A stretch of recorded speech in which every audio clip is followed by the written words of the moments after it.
Greetings, everybody out there in podcast land. This is Ben and Dan coming at you with another live episode of Jewance. Dan, how you doing this week, man? I'm doing great. Hanukkah is almost upon us. I was going to make a rhyme, but I stopped myself short. Hanukkah. What's your favorite Hanukkah song? What's my favorite? Maoz Tzur. I always liked Maoz Tzur. Dreidel. Nah, I never liked the English ones. Never liked the English ones. I always liked the Hebrew ones, even though I don't know the words to Maoz Tzur past the first verse. So like our Israeli audience will understand this. There's a guy on the news here. I don't know if it's channel 12 or 13. He's like a commentator. His name is actually Maoz Tzur. Is it? Yeah. and I think it's funny every time. So, okay. Yeah. It for real is. It's funny. Yeah. But I'm excited. Hanukkah's fun. It's a fun holiday because we get to eat good food. We get to see our friends. Maybe not this year. Get to celebrate a little bit, and we don't really have to do anything for those of us who are observant. We can kind of just have the fun part without all the, limitations or the restrictions that we get on some holidays. So it's fun. It is fun. Yeah. It's a good time, and the kids like it, and you get to eat a lot of fried foods, which, if I'm being painfully obvious with myself, I'm doing anyways. But not just on Hanukkah. Yeah, I get a pass. Hey, so, do you remember? I'm sure you do. A couple weeks ago, we had that great episode with Resilience, which I can never mention that name. Resilience. Of course, with Michael Dixon and Naomi Baum. Okay. That's right. So we wanted to give a shout out. The book finally came in the mail here. Awesome. And we got the book, and I can't wait to read it. Big shout out to Michael and Naomi on their wonderful book, and hopefully a lot of people in Israel and around the world can develop some Resilience. I got it right. Yes, Resilience. So make sure you can order it online, I think on their website, on Amazon.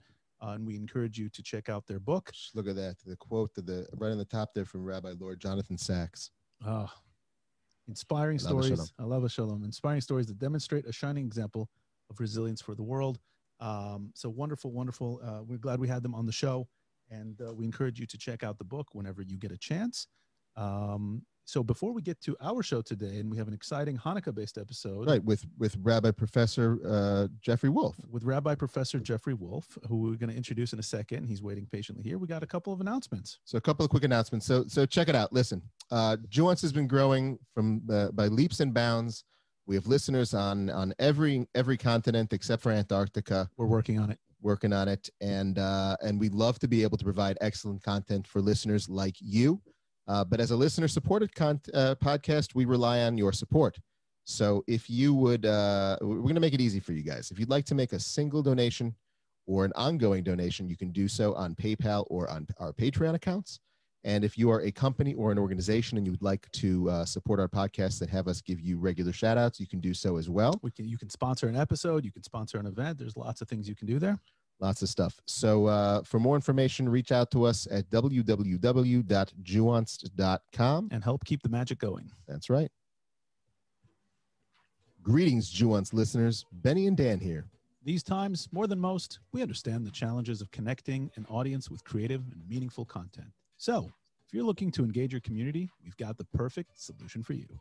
Introducing Jewance Live. So check it. Just like on the show, we can be pretty engaging, inquisitive, and witty in person too. And our unique talent in bringing out complexity, nuance, and captivating content from guests doesn't end at the studio door. So whether you're interested in hosting a live dedicated podcast or having us moderate your organization or community's next panel event with authentic and emotion-evoking audience participation, either virtually or in person, Jewance Live is your creative solution. Plus, with our extensive network of intriguing guests on a variety of topics, Jewance has got you covered. Topics can include explorations into Jewish practice, history, and thought across denominational and political divides, the Middle East, diplomacy, security, religion, and culture. For example, the Abraham Accords and getting to know people from around the Gulf, U.S.-Israel relations, the Israel-diaspora relationship, Israeli and Jewish identity and culture, arts and entertainment, U.S. or Israeli politics, Israel and Jewish travel, innovation and technology, visionaries, agents of change, business and economics, youth engagement, and much, much more. So the next time you want to engage your crowd, don't be like everyone else and do another run-of-the-mill webinar or speakers panel. Now, think outside the box and deliver a meaningful and memorable experience that your audience will never forget. Get them live. Jewance Live. For more information on how to engage Jewance Live for your next event, visit us today at www.jewance.com. All right. And with those commercial announcements, we are glad to introduce our guest on our topic tonight. So, Benny, why don't you take it away? All right. So our guest today is Rabbi Professor Jeffrey R. Woolf, an internationally known scholar, lecturer, and public figure. He's an associate professor in the Talmud department at Bar Ilan University, specializing in the history of halakha, medieval and Renaissance Jewish history, the philosophy of Rabbi Yosef B. Soloveitchik, and the interaction between Judaism, Islam, and Christianity. He has a lengthy bio here. I'm not going to read it all, but we'll just say this. Under his PhD in medieval Jewish history at Harvard University and spent 2 years at Yale as a postdoctoral fellow, he studied for 9.5 years under Rabbi Joseph Soloveitchik, Zichrono Livracha, from whom he received smicha in 1982. He's a leading advocate and spokesman for modern orthodoxy. In Israel, he is a member of the executive committee of Ma'aleh, the Center for Religious Zionism, and was recently elected to the Central Committee, I guess not so recently because this is an old bio. Thanks, Dan. For Habayit Yehudi, the Jewish Home Party. Wow, he's proficient in 5 languages: English, Hebrew, French, Italian, and German.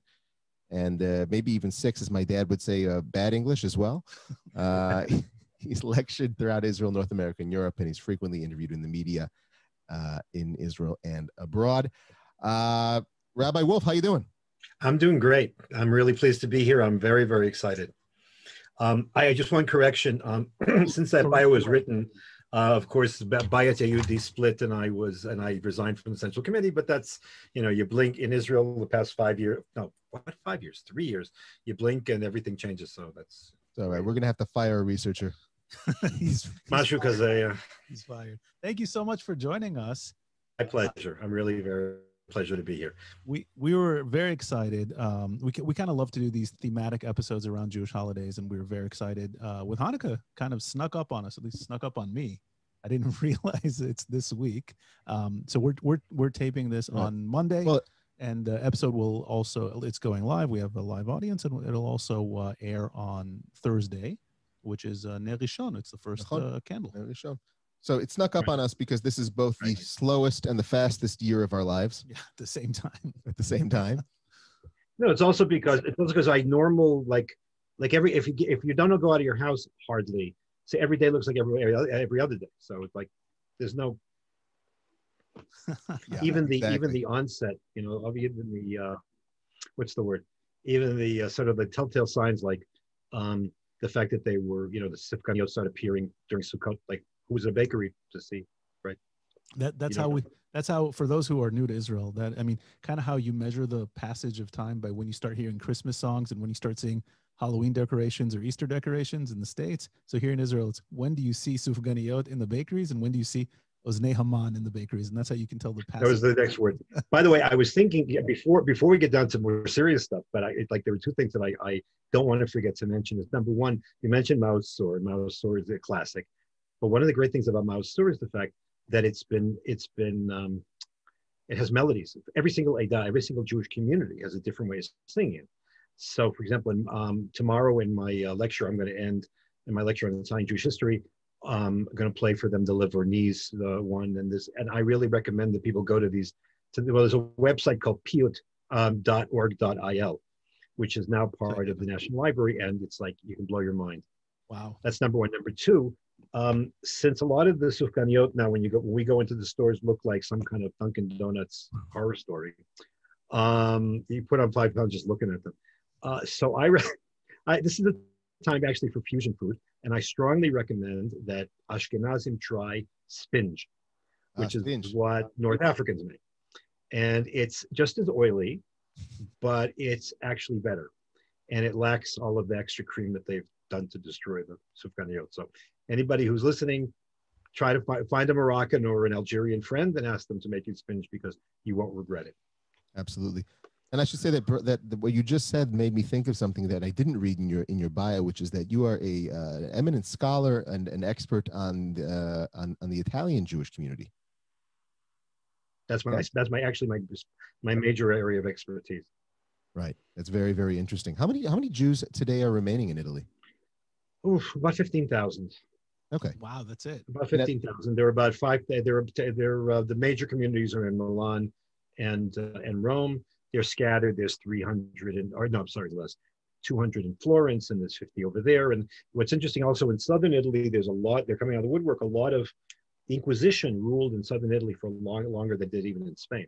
So there are a lot of these like descendants of Anusim, of Muranos, the people who were first converted, who are coming out of the woodwork also. So it's in flux, but it's always its demographic has always been way out of proportion to its contribution, because Italian Jewry has got to be without a doubt one of the most important communities in terms of its creativity, in terms of serving as a place where different traditions, different Jewish communities meet, and also where traditions get transferred, because when you're moving from north to south or east to west, you always end up going through Italy.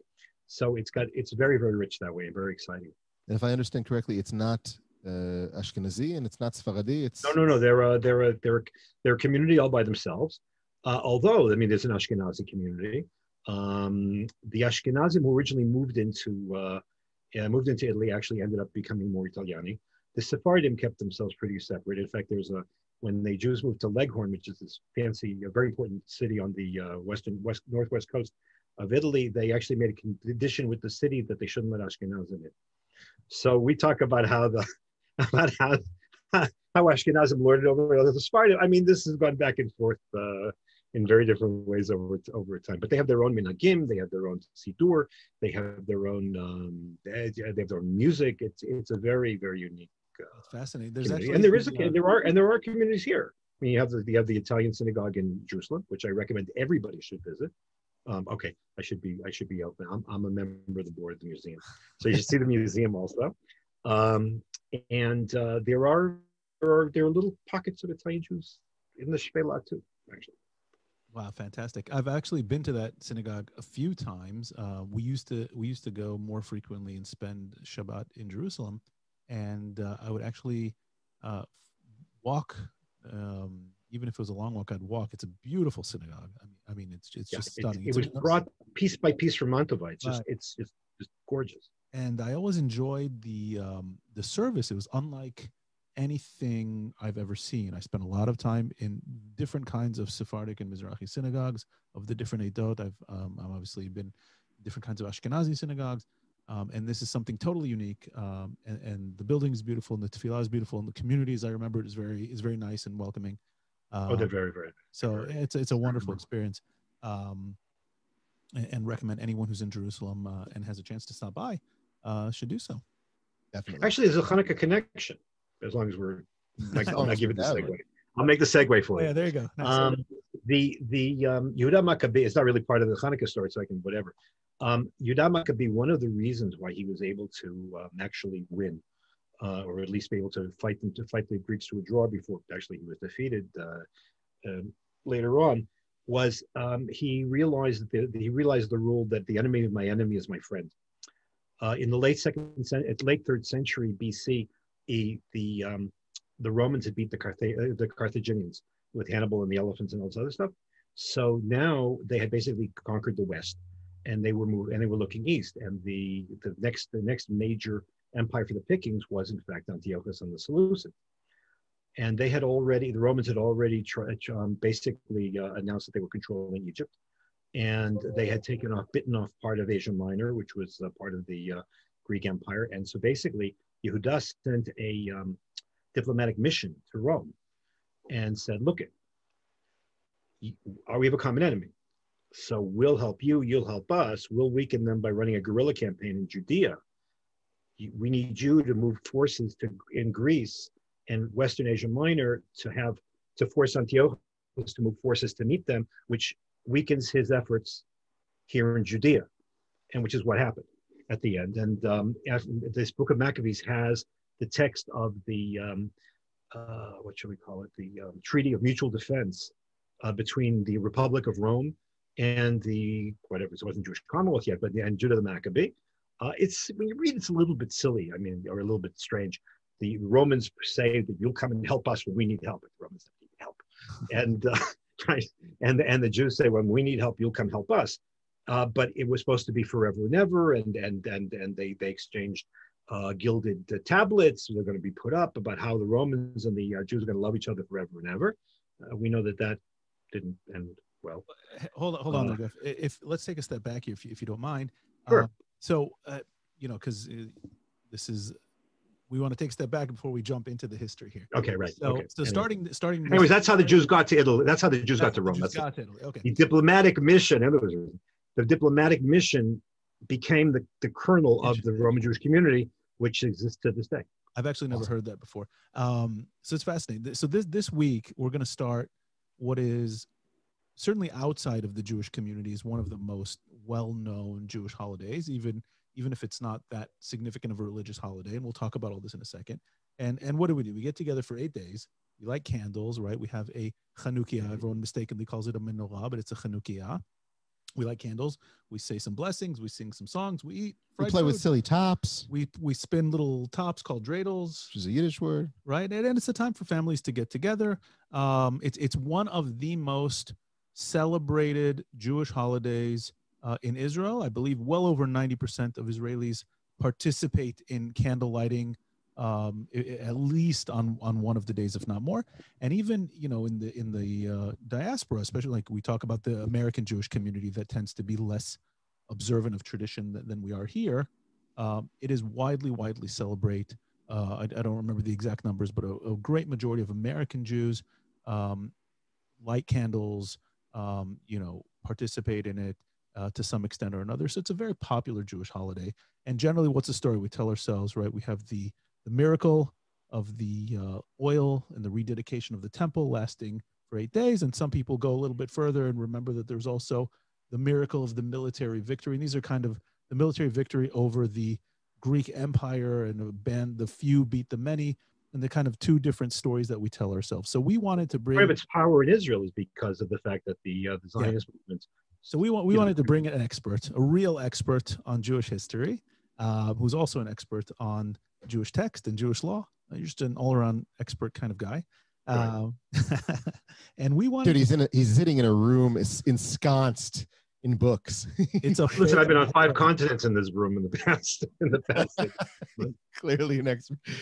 So something that I'm actually hiding my violin. That's the thing I'm trying to. Right. There's a secret. You pull one of those books off the wall, it opens up a secret room in the back. The whole closet. It was. Oh yeah, I wish. Well, you know what it is. Every Israeli thinks that in the middle of their 3-room apartment is a 5-room apartment waiting to be born, but you have to figure out how to do it. So true. So, I mean, one of the things we like to do on this show, and something I like to do personally, the way I connect to Jewish holidays is through history. I think you do too. We both love exploring Jewish history. And for me, as someone who is observant, I still like to learn what actually happened in Jewish history, what Jewish text actually says, and then kind of also explore the differences between that and what it is we do today and what Jews have done throughout history. And so, Rabbi, Professor, Woolf, do you like to go by Rabbi or Professor? What's Jeffrey? Jeffrey. That's so. Let's start with a jump back into history. Okay. Let's talk about the historical time period during the Hanukkah period. What time are we talking about? Who's who? Who are the players? Who are the actors? Set the stage for us, if you will. Exactly. So really, what we're talking about is like it's as with everything else. I mean, Israel sits in the middle of it meets is where Asia and Africa meets, and it also has history. So the story of Hanukkah is very much a story about superpower politics, and it's a story about Jewish politics and where the two come together. If you want to set the scene, in terms of Jewish population, there are 3 major Jewish centers in the world. We're talking.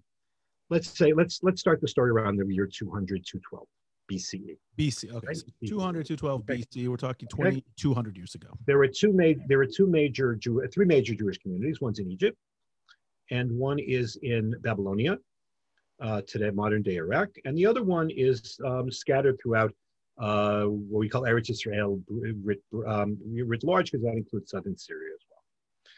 All of those Jewish communities are living under the rule of one of 2 Hellenist kings.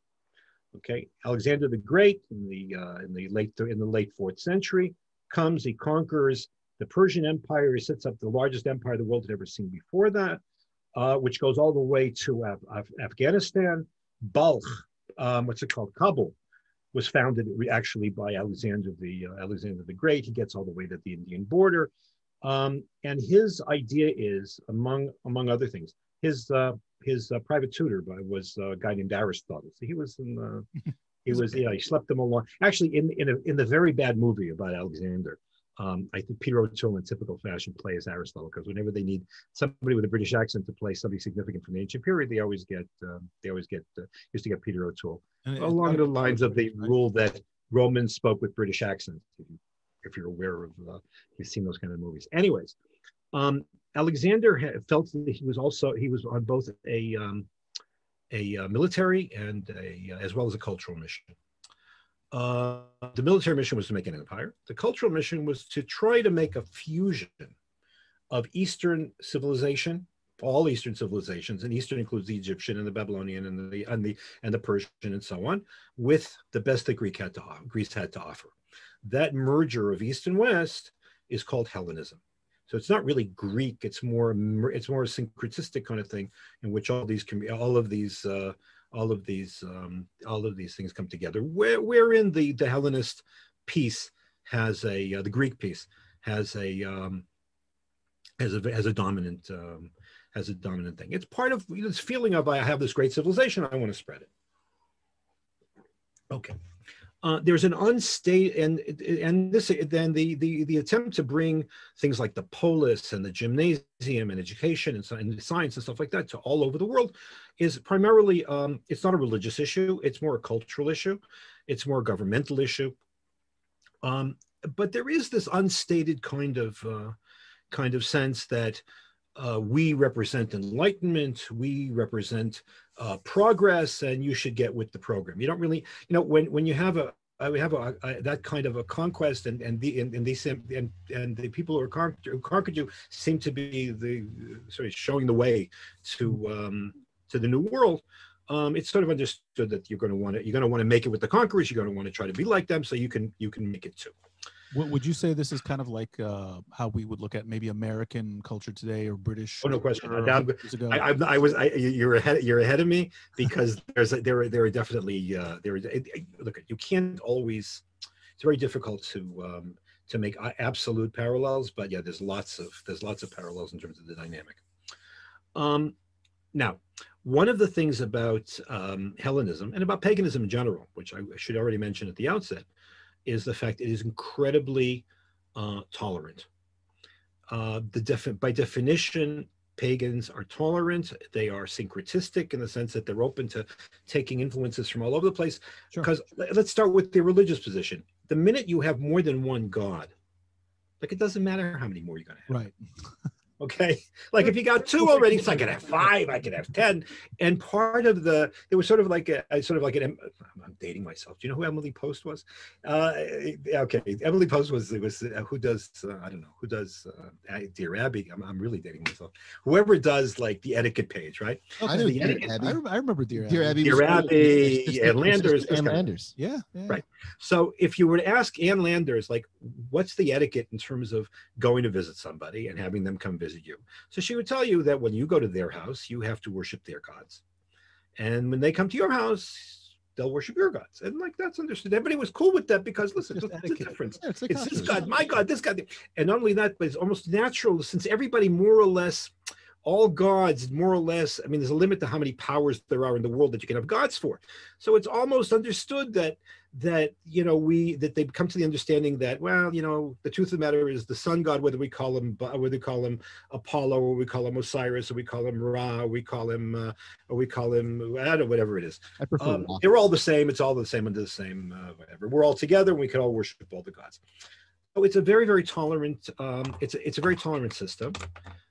And as a result, so it wasn't that hard for the average person to get into it. I'm not saying by and large it was the upper classes and all through this empire that were attracted to it, but slowly but surely there was sort of like a patina of Greekness or Hellenism that sort of like filtered down in all kinds of different places. Now are the Jews at this time also attracted to the polytheistic aspect of Okay, it. so let's take it one step further. So after Alexander dies in 322 BCE, his empire gets divided in three parts, but for our purposes, two. Egypt and the land of Israel are assigned to one of his generals named Ptolemy. And it's very easy to remember the names of the kings of Egypt after that because every single one of them was named Ptolemy. Then you have to get the numbers right. Which No, they got in English is spelled with a P. With a P. Yeah. PTO. Why do you spell night N-I-G-H-T? I mean, this is Old English. If one of the three of us knows the answer, German. It's going to be you. What? If one of the three of us knows the answer to that, it's going to be you. Oh, it's because German. It's German. It's not. Okay. And the truth of it, it's probably from the Indo-European. There's an incredibly long and very boring podcast called The History of the English Language. I thought it was going to be like really interesting, but it's deadly. But one of the takeaways is that ultimately everything comes from Indo-European as far as English is concerned. Anyways, so that Ptolemy, and then the rest, which is basically Syria and Iraq and Iran today and everything else, that went to his other general, whose name was Seleucus. So we talk about the Seleucid dynasty, and you had the Ptolemean dynasty. In the first wave, the Ptolemies ruled Eretz Israel. They were fairly, they weren't very aggressive in terms of, they were very tolerant in terms of the Jews. But almost automatically, there were Jews who, they wanted to make it with the new rulers. And they were attracted to not a few elements of Greek literature and lore and philosophy and architecture and stuff like that. Get with the program. We want to be modern, basically. Over that, say from 322 to 212 BC, so over a period of like a little bit more over 100 years, slowly but surely, there's a process of moderate Hellenization that goes on in Judea. This story, by the way, has little to do with Egypt and nothing to do with the Jews in Babylonia. This is really an Eretz Israel story. Over time, how many Jews, by the way, are in Eretz Israel? I'm not going to play there. Historical demography is without a doubt one of the most dangerous, things a guy can go into. No way of knowing. No way of knowing. There's even I just read today. I was looking at numbers of estimates for how big Yehuda the Maccabees army was, and they even got a clue. I mean, they've got a estimate, but nothing serious. So never mind how many people there were. What? More than two. More than two. Anyways, in any case, so during this sort of quiet time, a pattern develops. Wherein the upper class of Jews in Jerusalem and in other cities is attracted to Greek ways. They want to make it. They want to be accepted. They want power. They want to be recognized. They want to get close to the government, and some of them are actually quite radical. Quite radical. Radical. What do you mean by radical? Yeah. What do you mean? To the extent that, I'm going to read you a passage from the Book of Maccabees in a second. Okay. I mean, there's a lot of really Byzantine politics going on, which I'm going to skip. So that's one group. Byzantine. That's a different time period. I know, but it's usually it's a synonym for intricate back and forth. For convoluted, yeah. Right, very convoluted. I mean, it's Jewish politics. It's Jewish politics. It's like Isaiah Berlin once said, "The Jews like everybody else, only more so." So Jewish politics here, like everybody else, only more so. Okay, so that's one group. Go on. Hold on, Jeff. Before you go on, I'll just say to our live listeners, those who are engaged, if you have any questions that you want to leave on the Facebook page, you're welcome to do that, and I'm keeping an eye on it, and we will try to insert them and ask our guest these questions. So that's one group. There is another group which absolutely wants nothing to do with this new civilization, which is rooted in idolatry and paganism. They can't make the distinction. They morph later into a group called the Hasidim. Because at the end of the day, the enemy of Judaism from day one was paganism. Whether it's a matter of polytheism, and everything that came from that. So they were absolutely allergic to that. So we have two extreme groups. It's not surprising that part of this is many of these people actually lived in what we call in Israel the periphery, the peripheria. They did. It's not a coincidence that the Maccabees themselves came from Modi'in, which was out. It wasn't a big city then; it was just a little village out in the middle of nowhere. And then in the middle is the average guy, even in the cities, who, there's nice stuff here.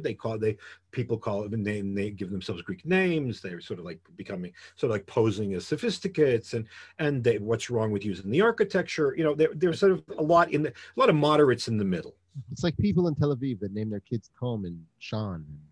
No, those are the Hellenizers. Yeah, I know. I'm saying it's Yeah. like today. Okay. So really, I mean, on the spectrum, but really can divide the population into three parts. In 212, the Seleucids conquer Eretz Yisrael. Antiochus III conquers Eretz Yisrael and makes it part of the Seleucid Empire. And he was also pretty, he was pretty chill. I mean, it was considered to be a very moderate and very benign king. His son, however, Antiochus IV, who called himself Epiphanes, the Great One, and everybody else called him, before he was even enthroned, apparently, he was called Epimanes, the Meshuggah, succeeded him. Now, Epiphanes, this Antiochus was, number one, a true believer. He was apparently profoundly devoted to a vision of a totally Hellenistic world in which progress and enlightenment just became it characterized his entire empire, which at that point is huge. Now it includes Eretz Israel too. Number one. So he's a true believer. Number two, he apparently believed that if there could be one homogeneous culture which unites his entire empire, then that would be a way of consolidating his empire, which is now under pressure from the Romans, for example. So that's number two. Number three, his father had actually been defeated by the Romans, and he wanted payback time. And in addition, he had, when he lost to the Romans insisted on this enormous tribute, which he didn't have. He had a terrible, terrible cash flow problem.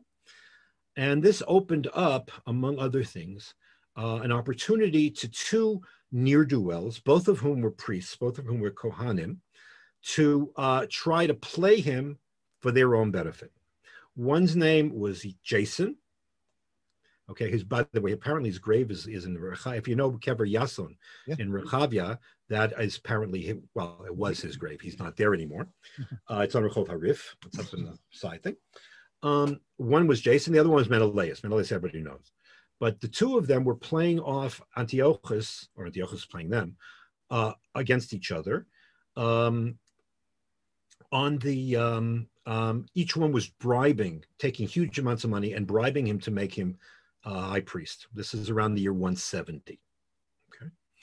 Sorry to interrupt you for a second here. So we're after the destruction of the first temple? Oh yeah, this is way after the destruction of the temple. The destruction of the first temple was 586 BC. 586 BC, and has the second temple been built yet? Or? It was the second temple was dedicated in 516. 516. Okay, so we have the second temple has been standing for a very long time already. Okay. In any case, I assume that everybody. Okay, you're right. I should have started. Just want to make sure. No, I'm sorry. Anyways, so and by the way, so if you're the high priest, that means that you're in charge of the temple, but it also means you rule the country because the source of power is the temple. It's the focal point for Jews around the diaspora. That's what it is. In any case, they go back and forth, and they're deposed and they're brought back, and so on and so forth. Each one has a party.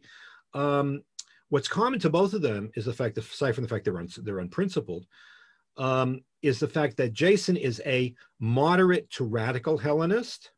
Menelaus is a Hellenist on steroids, and he wants to suck up to Antiochus, but he also, I think, in principle, believed that Jewish separateness, Jewish uniqueness, was a bad thing. And apparently, it's to Menelaus and his party that the author of one of the major sources that we have of the story, which is the book of Maccabees, which was apparently written by somebody in the Maccabee party after the victory.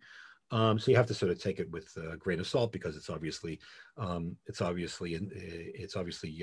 an angle, but still it's considered to be essentially reliable historically. The first chapter, after discussing Alexander and just before Antiochus, says as follows. This is Maccabees 1:11-16. In those days there went out of Israel wicked men, and they persuaded many, saying, let us go and make a covenant with the heathens that are around about us. For since we departed from them, many evils have befallen us. And the word seemed good in their eyes. And some of the people determined to do this. And they went to the king, and he gave them license to do after the ordinances of the heathens. And they built a place of exercise in Jerusalem according to the laws of the nations. And they made themselves artificial foreskins, and departed from Holy Covenant, and joined themselves to the heathens, and were sold to do evil. Now, this is obviously a very prejudiced report. What are we talking about? Artificial foreskins. Oh, wait, this is okay. You don't know? So it's. I mean, look at one of the problems with the book. The book was written in Hebrew. Okay. Then it was translated into Greek, and this is a translation. So what originally was, I'll tell you in a second. So first of all, you're talking about let's forget about the evil people, blah blah blah. These are principled people who say that Jewish uniqueness and Jewish separateness and Jewish particularism is bad. If we want to be part of modernity, if we want to be, I'm using the word, and I know that the word sounds somewhat anachronistic, but I can show you places in the 14th century they talk about that they're living in the modern age too. So modern is what's now. Right. If we want to be part of modernity, look at the amazing things the Greeks have achieved. This is after. Don't forget, this is after. This is hundreds of years after Pericles, after Plato. I mean, all these people have already done their thing. Okay, so they see what this civilization is giving them. So we want to be part of that too. So let's be like covenant with the pagans means let's become part of the big world. Why do we want to sit in our little damp little corner of the world and be primitives? Was there an element of wanting to adopt the pagan religion as a part of that? So that's the question. Number one. So what they did was they got. Yason actually first, and then Menelaus got permission to make Jerusalem into a polis, meaning that it would be structured like a normal Greek city with all of its institutions, the most important institution being a gymnasium. Now, the word gymnasium means a place where you exercise naked, and it was dedicated always to the gods. And the whole Greek culture, which is based on the adoration of the human body and the perfection of the human body. And there's this wonderful book. I bought it for all my kids. My copy was printed in 1970. Okay, so long as I've had it. It's called Mythology by Edith Hamilton. She has a line here which is really, really important for our purposes, in which she says, you can see the picture. She says the Greeks made the gods in their own image. Wow. Okay, so it's a lot of self-worship, and so you want to be beautiful, and you want to have a perfect body, and you want to work out, and you're with all the gods, and they're also gorgeous because basically they're the celebs of their day. It's not that odd that they used to make statues of Greek gods and put the king's head on the Greek god, because there is sort of like this back and forth. Anyways, so they installed that. Apparently, that was, at least according to one opinion, when you're walking up Shar HaAshpot towards the Kotel, that's where it was, and which is right next to the Temple Mount. And there were descriptions about how the Hellenistic priests would do their thing in the Beit HaMikdash, and then they'd go and take their clothes off and go and work out and compete in the pagan things. So the ambiance is definitely pagan. Were they worshiping Zeus and the rest of them? Some of them will be open to it when Antiochus does his thing and issues his decrees. Others won't. But this is more blatantly Greek, more blatantly pagan than anything had happened before. And that's where, if I can. No, just like that's where the foreskins come in. Okay. Yeah. So what's the Greeks worship the body. So what Jews do to male children is barbaric. It's, in fact, the Romans later considered it a form of castration. You can't harm the body. So and if you're going to go, and Jews are going to go, they want to be like Greeks. So it's obvious who's Jewish, right? So they developed an operation. I still can't understand. This is real Mesiras Nefesh. This is real dedication to do this. But called Meshichat HaOrla. Meshichat HaOrla is a form of plastic surgery where you take part of what's left, where you take skin and you recreate a foreskin. So I don't know if they did this without, there was no anesthesia, there's no ether, so I don't know how Do we have any plastic surgeons listening to the podcast or that are awful. following? There are people who do that today. I'm sure there are. There are Jews who do that today. And it was a consistent problem because the rabbis already, hundreds of years later, mentioned there's one line in Pirkei Avot: if a person does that, he has no place in the world to come. Because it's not just a matter I want to be like the Greeks. By undergoing this operation, you're basically saying, I basically no longer want to have any part of the unique covenant between me and God, because that's why it's called a bris, because it's a sign of the covenant. What else do they have over here? And so on. So this back and forth between, especially with Menelaus, makes things much more. It makes things much more intense, and generates opposition not just among the Hasidim, but among the moderate. The moderate saying they're willing to have a certain amount of Greek stuff, but their fundamental loyalty is to their Jewishness. Let me ask you a quick question here. Sure. If you're comparing the land of Israel during that time to our adjacent countries, whether it's Jordan or in Syria, there is no Jordan. There's a bunch of Arab tribes. What I'm saying of today. Actually, I shouldn't say that. The truth of the matter is, in the Jordan Valley, on the other side of the Jordan, there was actually a large Jewish community, and they were actually very active Hellenizers. Right. So that actually is part of maybe the answer to my question. How, on the Hellenized scale, one being completely not Hellenized, 10 being you're basically in downtown Athens, where does Eretz Yisrael's place in comparison to our neighbors during those days? Well, okay. The other side of the Jordan, in terms of the upper class, is a 10. Rabat Amman, Jordan, became a polis. It was actually called Philadelphia.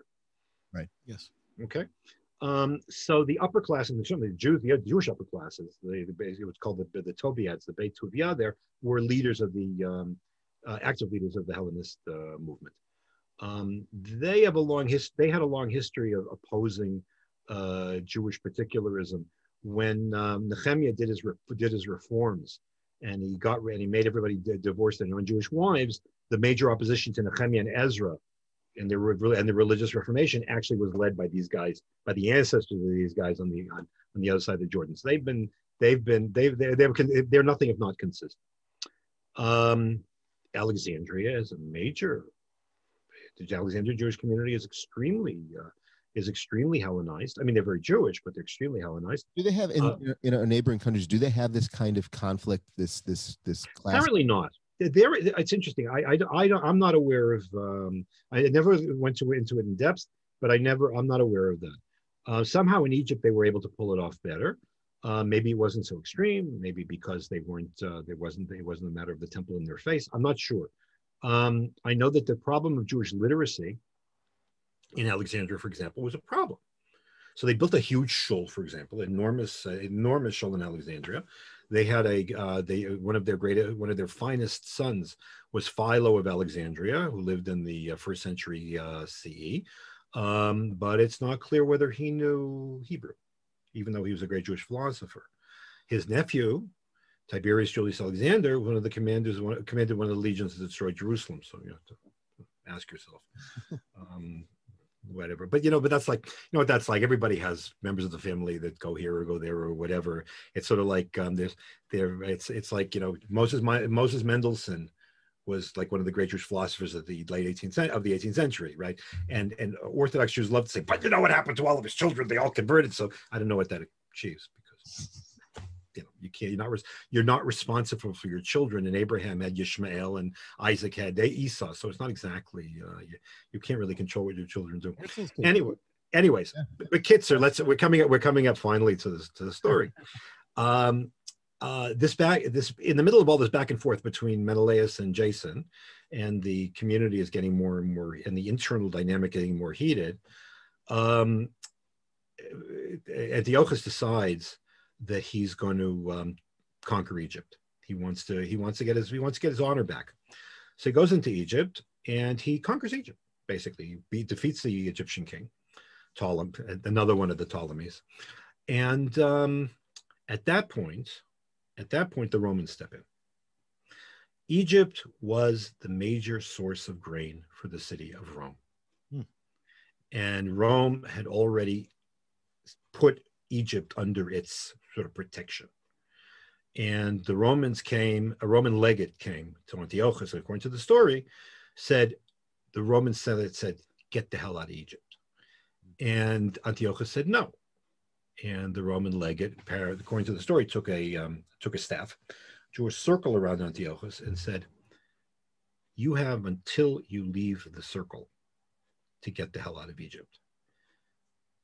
And if you don't, you'll be sorry. And since Antiochus realized he couldn't beat the Romans, he beat a retreat, and he was humiliated, and he was angry. Meanwhile, the rumor got to Jerusalem that not only had Antiochus been defeated or had been humiliated, he was dead. So there were riots against Menelaus, and they threw out all of his people. And Antiochus hears this, and he gets to gets Jerusalem. He slaughters Jews. He ransacks the temple. He takes all the money he can get from the temple, and desecrates the temple. He said, "That's it. That's it." This is on his way back to Syria. This is on its way back to Syria, and at that point, it's interesting. It's not clear whether this was Menelaus's idea or whether it was his idea. But he comes up. That's when he comes up in 168 with his idea for the decrees. He's mad. He's humiliated. He's had it with the Jews, and he wants to advance Hellenism. And the only ones who are fighting him are these Jews here. He wants his guy in charge. Menelaus plays on every single nerve that pro-Hellenistic nerve in his body, and so he comes up with these decrees. He's gonna stop the Jewish religion, which is the opposite of everything that he believes in. It's an amazing thing. This is the first anti-religious persecution in recorded history. Of any religion or Jewish? Because pagans don't need to persecute. Right. There's no reason for it. If I conquer you, I'll let you have your gods. You worship my gods. No, it's the same thing I said before. It makes no difference. What's the difference? Here, it's an either or, because it's one god or many gods. And he said, that's it, finished. And I'm sure he was horrified by circumcision, as it is. I may be projecting, but the only other pagan anti-Jewish persecution would happen a few hundred years later under Hadrian, who was in this regard, very similar to Antiochus. And in fact, a lot of the stories that we tell about Hadrian actually go back to the story of Antiochus. In the Jewish memory, sort of like the two get merged. The story, for example, of Hannah and her 7 sons, which everybody knows. Her name wasn't Hannah, really, it was Miriam Bat Tanchum, but let's not, or Haisha, the woman, as it's in one of the sources, apparently goes back to Antiochus, not to Hadrian, even though the rabbis remember it as Hadrian. So he puts out these. So he puts that together. These. I have the list of the because they wrote here. Hold on a second. So while you're looking at the sheet, I just want to recap kind of for our listeners and for myself what's going on here. So we are in the year. What year did 168. 168 BC. Okay, there are 2 competing remnants of the Greek Empire, 2 Hellenistic empires, one based in Syria, the Seleucids, one based in Egypt, the Ptolemies. I pronounced the P.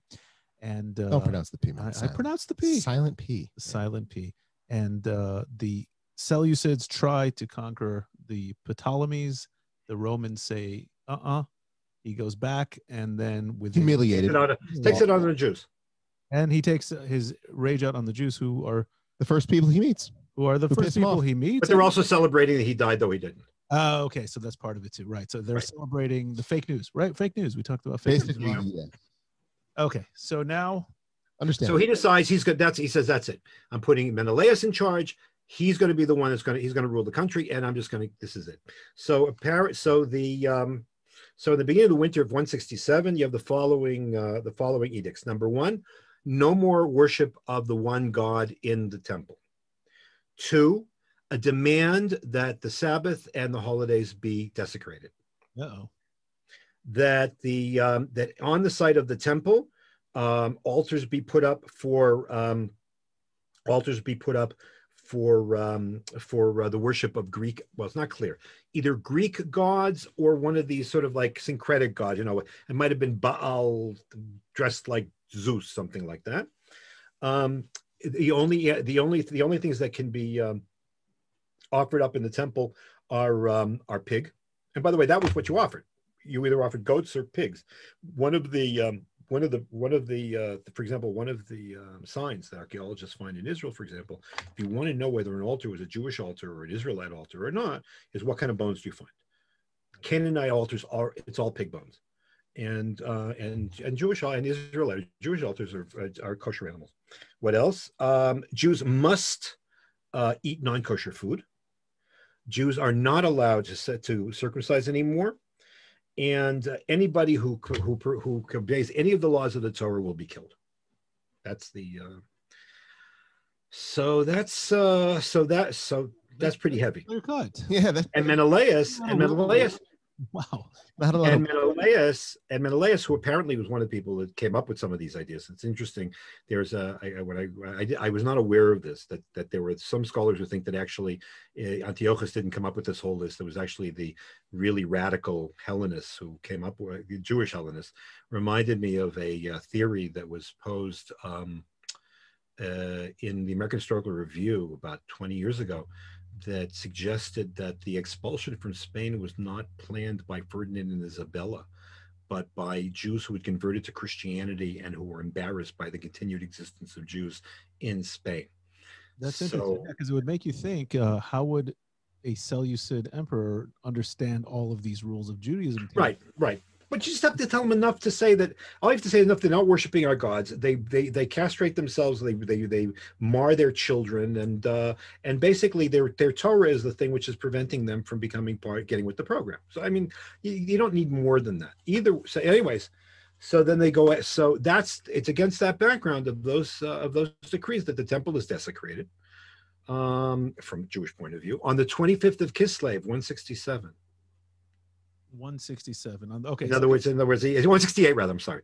In which 25th of Kislev 168 is when the temple gets desecrated, and it's against that background that you have the story now of Greek officers going out and setting up altars and forcing people to eat pig, and in response to the prohibition against circumcision and the obligating Jews, taking elderly Jews, distinguished Jews, and forcing them to eat pork and stuff like that, you have another new phenomenon which is the world had never seen: martyrdom. The idea that you die rather than give up your principles, rather than betray the belief in the one God in the Torah, it never existed. This was a brand new thing which apparently came from the bottom up. It was not regulated, because who thought that such a thing would be necessary? Yeah. Well, we know all this stuff about that. We know that there were 3 reasons for which you're martyred for changing a religion. That's 300 years, it's 400 years in the future. This is coming up from the top. Women, we know women took a very large view. By the way, the opposition was a significant population of women who were in charge. The authors of Maccabees tell stories about women who endangered their lives to be able to make sure that their children would be circumcised. They would do it publicly in order to attract attention to offer themselves. They were punished, thrown off. In one case, horrible. I'm not going to go into the details, but horrible things would happen to them. Stories about people who martyred themselves. They'd rather die than violate any of the laws of the Torah, including eating non-kosher food, which, by the way, according to later Jewish law, is you if somebody tells you eat a piece of pork, so you say, "Can I have some salt, please?" And or whatever you eat pork with. But there was a really a tremendous upsurge.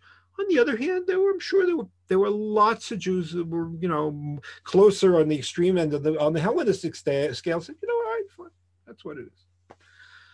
But there were enough that when a Jew went and offered to Zeus in Modi'in, and now we think that, by the way, that the town of Modi'in today is actually more or less in the area where the original Modi'in was. Matityahu goes up, kills a Jew who decides to worship Zeus. There were enough people to start a rebellion, which was really a guerrilla war.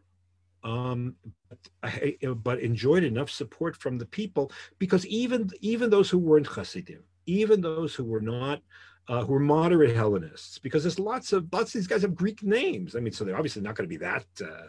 They're not going to be that they opposed.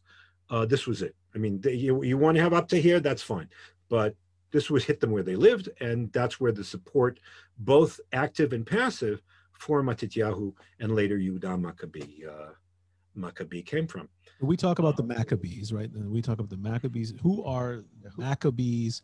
Matityahu. I think you hear this more in Israel than you do maybe in the States. But so tell us about Maccabees. No, about Matityahu and so the Maccabees. So part of this story is actually an intra Kohen story, because not all just because you were a Kohen didn't mean you had power. You were part of the power structure in the temple. There were various dynastic families. I'm going with all the names now. Various dynastic families which at different times ran the temple, and those who were Kohanim but who weren't part of the power structure, so they got their priestly gifts and stuff like that, and they taught or whatever it was they did. The Maccabees were from a non-power structure, or the Hasmoneans, I should say, non-power structured, a Kohen, a priestly family that were not part of the power structure. That's why Yehuda could later become king. You said Hasmoneans, or as we say in Hebrew, Hashmonaim. Hashmonaim, that's the family name. The family name is Hashmonaim. Hashmonaim. Maccabees, Yehuda Maccabee. What's it come from? Does it mean hammer? There's all kinds of different theories. It does not mean mi kamocha be'elim Hashem, even though that's what they like to say. It probably means a hammer. I mean, that's kind of the thing you would call a successful guerrilla warrior. So anyway, let's go ahead. So to continue the story, so it takes a year. It takes a year, and Yehuda manages to run a really brilliant series of guerrilla campaign. He defeats a number of major Seleucid armies. Sorry to interrupt you. Who is he that he knows how to do this? That's it. We don't know. Some people have just. Chances are he's probably Oliver Cromwell was a politician. He was a local leader, and he led the parliamentary armies and defeated the Cavaliers and executed the King of England. So he's a charismatic guy that happens to be in the right place at the right time to, And a religious person would say that it was providence. Right. So right. Yeah. The family, but apparently the family knew how to. I mean, it's hard to know. I don't know of any other explanation. All the brothers had somehow sort of military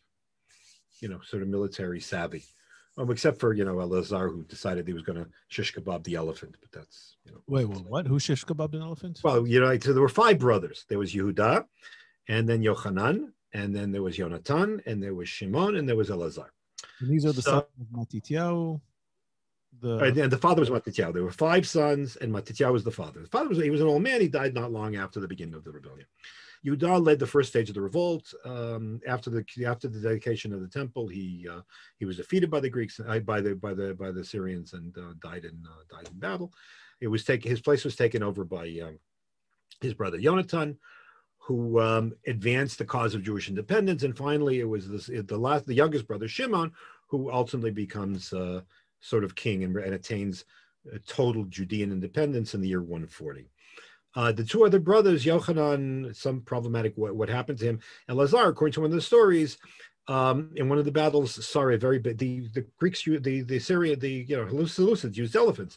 He sees this big fancy elephant, and he thinks the king's on the elephant, so he goes and he shish kebabs the elephant, and the elephant crushes him.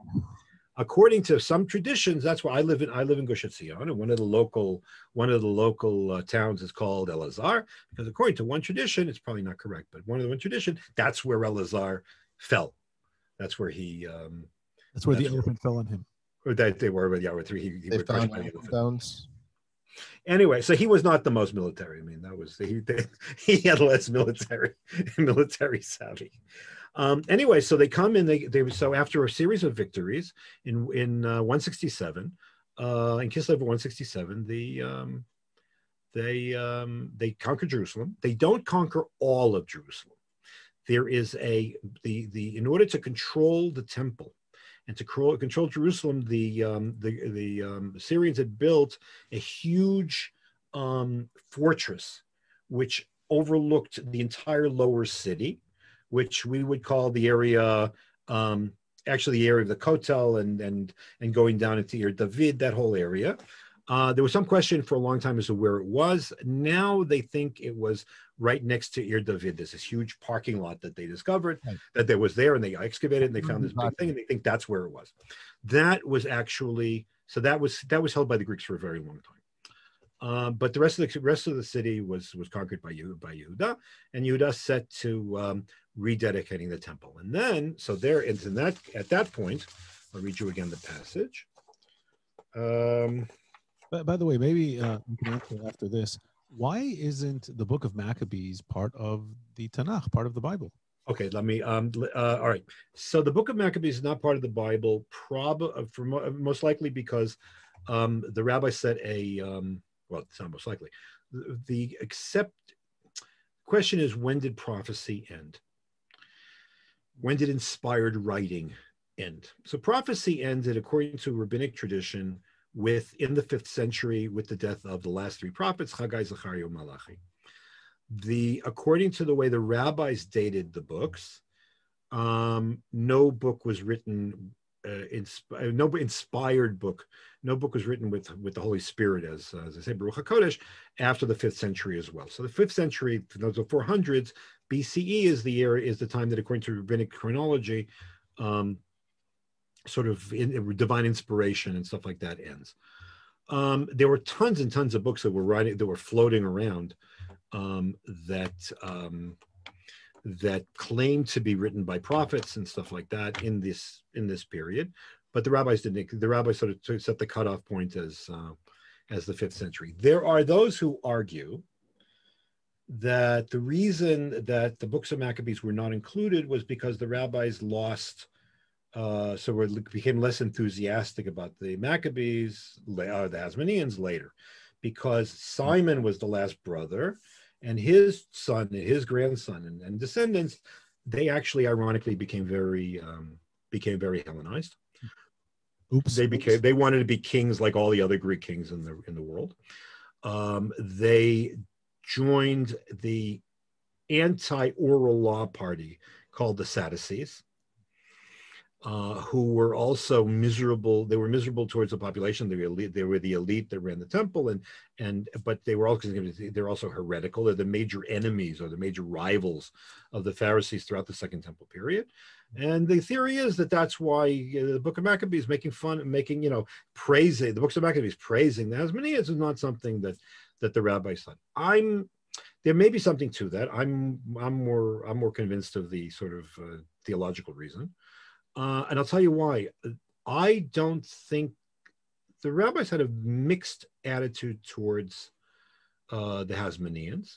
They did not like Simon's children and descendants for the reasons that I mentioned. But there were plenty of statements in rabbinic literature which have very positive things to say about the capture of Jerusalem and the look at in the prayers in the prayer that was inserted early in the regular liturgy, say 3 times a day during Chanukah, there's no mention of, by the way, there's no mention of the cruse of oil.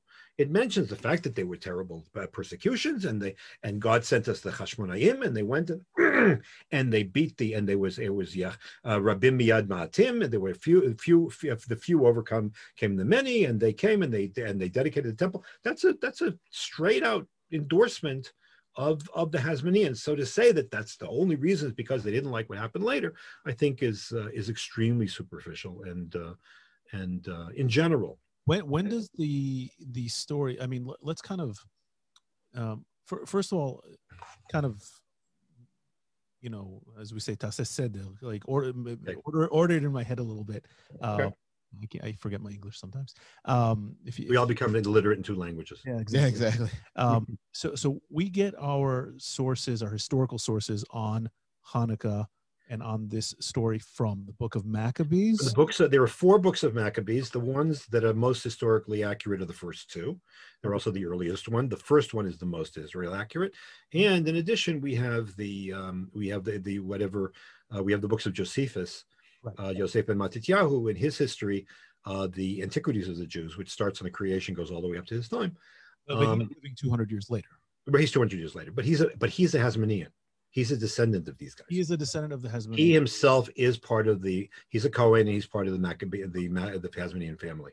So again, look, ancient historians are not modern historians. They have different angles. They write differently, but more or less, he's a major source. So in any of these texts, where, and maybe you'll get to this soon, or you're planning on it, where does the miracle of the oil and all okay, so let me get to that. So they come. So from what we know from Maccabee, from the Book of Maccabees and from Josephus, on the 25th of Kislev, in other words, a year later, they go in.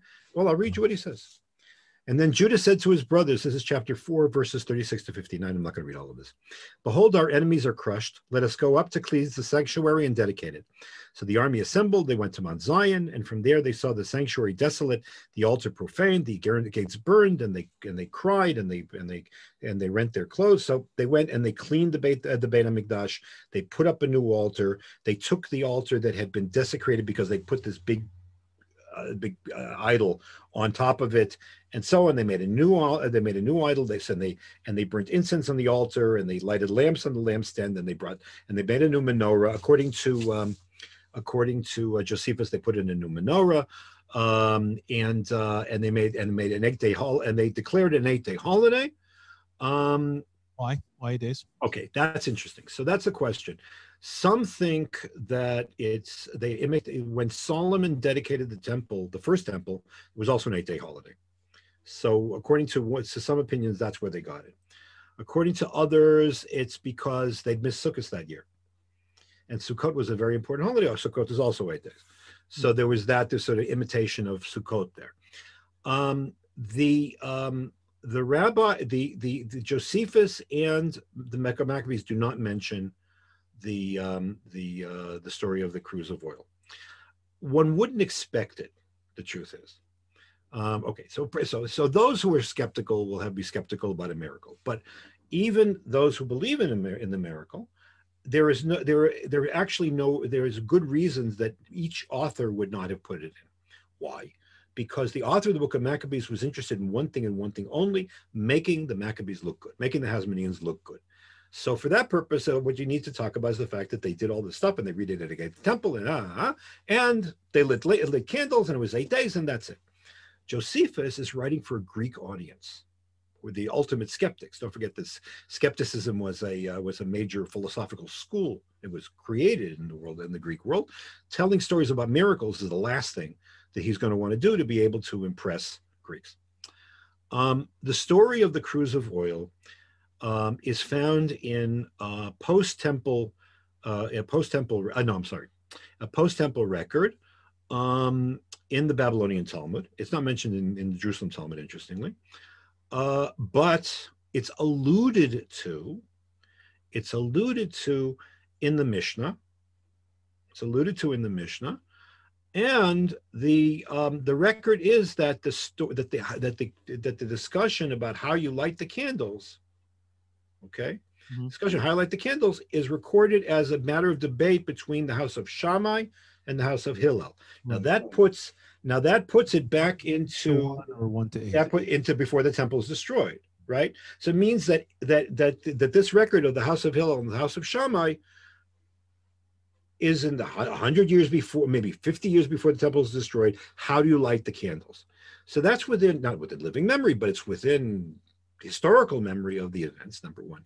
Number two, the entire debate is predicated, would you start with 8 and go down to 1, or go from 1 to 8, is predicated on, predicated the idea of the story of the miracle, right? So if you have one cruse of oil lasts 8 days, then okay, so you're going to start with 8 and go to 1. I mean, that's the whole deal. Now there are those who will say that somebody later, there are scholars who are skeptical, who in general don't accept miracle stories, and they'll say, well, they made it up, and then they whatever. But from a responsibly historical point of view, if you accept the authenticity of the traditions, I'm generally not just because I'm the Orthodox rabbi, but also because I have a profound respect for oral traditions. Oral traditions have a tendency to be preserved in their essence over long periods of time, and as a result, so if I personally am always willing to bet on the side of err on the side of caution. The person who I mimic in that regard is actually a professor at Yale. So professor at Yale's name is Donald Kagan. He is a world's expert actually in Greek history, and he says his following. I wrote this in an article in Mimesis, I think. He says, when he was a kid, he believed all the stories that he heard about Greece. When he was a grad student, he said, I don't believe anything. He says, and as he went through he's a Sterling professor at Yale. That's like as high as you can go. That's like being a member of the general staff. He says, as time has gone on and he's done more and more research, he says, I absolutely will accept the veracity of all my sources and absolutely impossible to accept them. So in other words, unless it's absolutely contradicted, he's willing to give credence to ancient sources. And if he can say that about Greek about Greek mythology and Greek sources, I'm willing to give the benefit of the doubt to the whatever. But it's certainly true. But even let's do this more cautiously. Even those who want to have their doubts about the story, it's patently clear that not long, within 150 years after the rededication of the temple, Jews thought that that's what happened, and that's why they should organize their lighting of the candles accordingly. It's strange. Does that make sense? It makes perfect sense, and at the same time, it doesn't make sense at all, because it to somebody who's less inclined to believe that story, it seems like the historical record of what the Jews did in at the time, the actual rededication of the temple and the story that preceded it, of the defeating of a military power. Right. Who are we? We defeated military power. It is, to many, in and of itself, a miraculous series of events. Right. So I'll take it one step further. Let me ask you about excuse me, I'm going to cut you off. Let's take the story and see what it symbolizes. Okay. The miracle of the oil was only seen by who? A couple of priests. Right. The people. In other words, right. We're going in there and lighting the oil. So what are we talking about? We're basically talking about what Nachmanides in the 13th century talks about, a hidden miracle. What's the point of what is the and here we actually get to the question of creation of Chanukah. What's unique about Chanukah, and not unlike Purim as well? Why were they holidays that the diaspora dafka got into? Because all of the holidays that are written in the Torah are basically Cecil B. DeMille, George Lucas types holidays. They've got big events and big effects and all kinds of stuff, and it's all out there and so on. The story of Purim can easily be described as a coup. You had two parties. There was the Haman party and the Mordechai party, and the Mordechai party won. Why make a holiday? Because because Purim is based on the premise that God is the author of history and he works behind the scenes. The exact same lesson is the exact same assumption is what validated the creation of a holiday on Hanukkah. It's not just the military victory. On the contrary, the military victory is an expression of the fact that God at the end is the author of history. It's the same, and in Purim together with Hanukkah become the ideology or the religious framework for Jewish survival in the diaspora. Because in both cases, you're talking about history, the rules of history being violated to save the Jews. In one case, it's a physical. In the case of Purim, it's the Jews are saved from physical destruction, and in the case of Hanukkah, it's a spiritual destruction that they're saved from. In the face of greater enemies who are trying to. Correct. So in the case, so here, and what's striking, by the way, it brings us to something, an aspect of Hanukkah that people don't really pay attention to. Part of it because they don't read the Book of Maccabees. I strongly recommend reading the Book of Maccabees. I think I'm gonna it's available in English. The best edition in Hebrew was put out at Maccabees Aleph by Yad Ben Tzvi. You can get it with all kinds of commentaries. It's a wonderful book, and maybe we'll have Shavua Sefer this year. You can go buy it on a discount. One of the striking things that comes up consistently in the Book of Maccabees, in the first book, anyways, is a spiritual hesitation, meaning that on a number of occasions, you find that the spiritual leadership, the religious leadership, which is Mattathias and his guys, whoever they are, they're anonymous, and then the people who take over afterwards, they have to deal with unprecedented circumstance. So one unprecedented circumstance were the parameters of martyrdom. In the early stages of the revolt, we have a funny story. It's a very funny story. Not humorous, but odd. That there were Jews that were hiding in the hills of in the Judean desert, which is what Jews do in caves. What Jews do? Kochba caves, for example.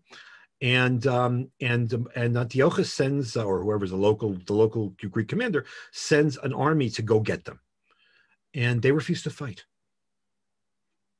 We're not going to desecrate the Sabbath. The Jews refuse to fight.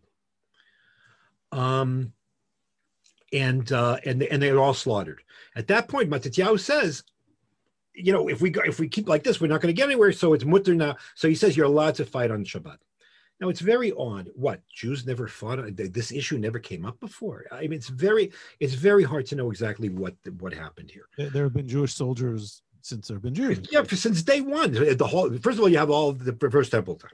Then you have Jews who were actually mercenaries in all kinds of different places. So the question of whether you can fight on Shabbat came up, and it was clear that it was allowed. So what happened here? It's not 100% clear. Some people thought that maybe it was a question of these were civilians, or maybe it wasn't a regular normal war, that maybe they should actually better to die the same way that their martyred friends had died. No, it's not 100% clear. But what was clear was that this was an unprecedented question that they had to deal with. So that takes religious guts. It's not just a question of military guts. It takes religious guts, because you're saying, I'm saying now that under this circumstances as well, you can desecrate the Sabbath, which is as heavy a deal then as it is now, maybe more.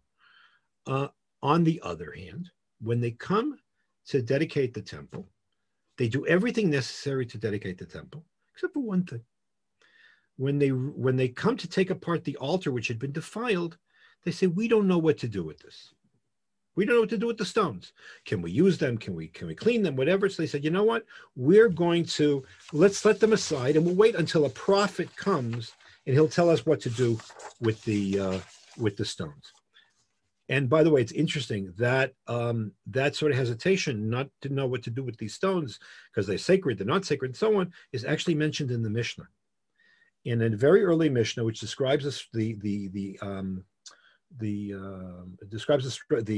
entire structure of the temple, and this is Masechet Midot chapter 1:6. You have a statement where it says, in the northeast part of the temple complex, Ganzu b'nei Chashmonai et avnei hamizbech sheshiktzum machzei Yavan In the northern part of the Temple Mount, they put the stones which had been abominized or had been defiled by the grace. So, in other words, you have a confirmation of the story.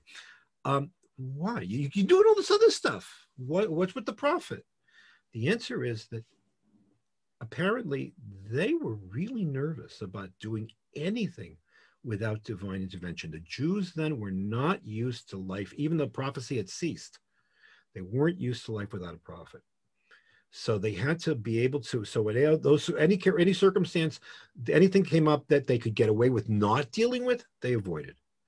But more interestingly, I think more importantly, is the fact that those areas where they thought that they really had to take a stand and take a chance, because they don't have God telling them, yeah, this is good, no, this is bad. They were willing to have the moral and the spiritual fortitude to do that. Creating Chanukah was part of that. Because don't forget, the difference between Purim and Chanukah is Purim has a book which was accepted as being divinely inspired. Right. You're talking about the Megillah. The Megillah. This, they got nothing. But they're willing to take the chance. This is, if you're in a religious frame of mind, a person, I know that cynics like to say the rabbis make it up as they go along, but rabbis don't make it up as they go along. If they have religious integrity and they're sitting there thinking, I've got to figure out what God wants, so that means exposing yourself. So when they didn't have to, and you see that if they could avoid it, they did. But when this was something they felt they really had to make a commitment and expose themselves and take a chance. So what you have here as a result, the creation of Hanukkah is not just a matter of the fact that we're celebrating something which looks like just a successful guerrilla revolt as something which God wills. And it's the rededication of the temple and all this other stuff. It's also a question of, this is the holiday of the oral law, the holiday of religious responsibility in a world in which there's prophecy and you have to take responsibility and do what you think is right, whether you're right, even though you might turn out to be wrong, because that's what the hour requires. And in that regard, it's a major step forward towards the advance of the oral law and Talmudic Judaism, which basically does that. There's something very daring in the oral law as a result. And Hanukkah, therefore, becomes an expression of that. So so you're saying this is a unique, the institution of the holiday of Hanukkah, more or less as we celebrate it, or as Jews then began to celebrate, was a bold step by the rabbis who instituted it. I think so. That's how I read it. And around what time, maybe I missed this in the explanation, but around what time do we think Jews started celebrating Hanukkah in some version of it? Okay, so that's an interesting question. We don't have a lot, as opposed to Purim. There's no tractate in the Mishnah that describes Hanukkah. You have a few pages in what we know about Hanukkah in terms of the rabbinic literature is an en passant mention in the Mishnah, which is already after the temple is destroyed. What happens if you have a camel or an animal, I forget what kind of animal, and is walking through the street and it's got straw on its back and and the straw goes and gets set on fire by a Chanukiah. So who pays for the straw? And you have a few pages in the Talmud in Shabbat. Apropos, the Talmud in Shabbat talks about what kind of candles you like for Shabbat. So they get into a discussion of Hanukkah. It's hard to know. Just because the holiday existed didn't mean that everybody kept it. Doesn't mean that everybody kept it the same way. Reports about who did what are mixed. I think it's fair to say, Josephus reports that lighting menorah existed in his time. So it means that in the first century CE, it's already an established fact. Did it reach it? Did it make it all the way to Egypt? Did it make it all the way to Babylonia? Did everybody do everything at the same time? I'm not sure. It seems to be somewhat uneven, but you don't expect it. You don't expect it otherwise. Things take time to settle in and to be established. Interestingly, there is a book called Megillat Ta'anit. It's probably the only piece of written oral law that actually dates from before the destruction of the temple, which is a list of holidays that they used to keep in the time of the Second Temple, all of which Professor Vered Noam from Tel Aviv, last year's Kalat Pras Yisrael, has noted almost all of them refer to victories of the Chashmonaim. And the rabbi said, look, there's no, after the temple was destroyed, there's no reason to remember all these holidays. So they are no longer observed, except for two. Purim and Chanukah are mentioned there. Wait, there are other holidays, that related to the... So it was once they started with Chanukah, the Chashmonaim went on a roll. And they made holidays for every single victory that they had. And after the destruction, there was like no reason to keep remembering these holidays. Some of their names? There's Yom Nikanor, a major day is Yom Nikanor. I've heard of that, yeah. Yom Nikanor was a day of the major victory over General Nikanor. It actually happened on Erev Purim, and that was like a big deal. But there's all kinds of others. The rabbis later wrote a sort of tried to understand what all these holidays were, and they added sort of like a commentary to this book in which they relate the various holidays to fights between the Stukim and the Prushim, which is interesting because the later Hasmoneans became Sadducees and against the Pharisees and stuff. But what's important is that the two holidays that stuck are Hanukkah and Purim, which means how deeply embedded they were, certainly in terms of the Jews of Eretz Israel. What was going on in Egypt? It's hard to know. It's fairly clear that as far as Babylonian Jewry was concerned, Hanukkah also became deeply embedded. But we don't have there's just not enough material. There's just not information to be able to have a clear idea. So we know, I mean, we're assuming just by what's written in the Mishnah, which again, it comes around 200, 300. No, the Mishnah is redacted between 200 and 212 CE. But it includes material that is really, really, really old. It's interesting. One of the things that Professor Noam does, she did this today, Dafkin, there's one among the many Daf Yomi groups that have spouted on Facebook since January actually this is older, is a group called Yomi, which is in Hebrew, and it's a bunch of basically academics that are doing Daf Yomi, and they share their expertise in terms of Talmudic text especially. So today she came up with she mentioned something happened in yesterday's Daf, which she noted that many scholars would say, man, this is late, this is not authentic, and so on. And she proves that, in fact, it predates the destruction of the temple by at least 150 years, this one passage. Wow. So, it's Shammai, who are at the beginning of the Mishnah. Hillel and Shammai live before the Mishnah. They are the last set of heads of the Pharisees in the time of Herod. Hillel is a exact contemporary of Herod. And that's clearly during the time period of Beit HaMikdash, and so So and you have to, and it's fair to do the following: if you have a report from say 10 years after the destruction of the temple that during the Jerusalem, when it was still standing, everybody celebrated Hanukkah, and that's an established holiday. So it's fair to extrapolate backwards. That at least 150 years. So that brings you up to the time of the Maccabees. So when do we start? You said it's not clear when the other major communities of the time, Alexandria, Babylonia. Babylonia, I think, was fairly quick. Alexandria, I don't know. Truth is, I don't know enough about what was going on there. They were very, very, as I said, they were very Jewish, but very Hellenized. Very Hellenized. I mean, but not in the sense, not in the sort of aggressive.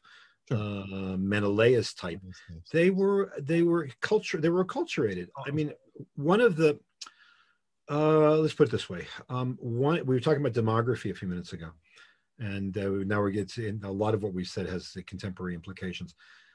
Many historians, there were some who question this, but it's pretty much a given or a consensus among historians that at the time of the destruction of the temple, the 10% of the freeing people in the Roman Empire were Jews, which would mean about 8 million Jews.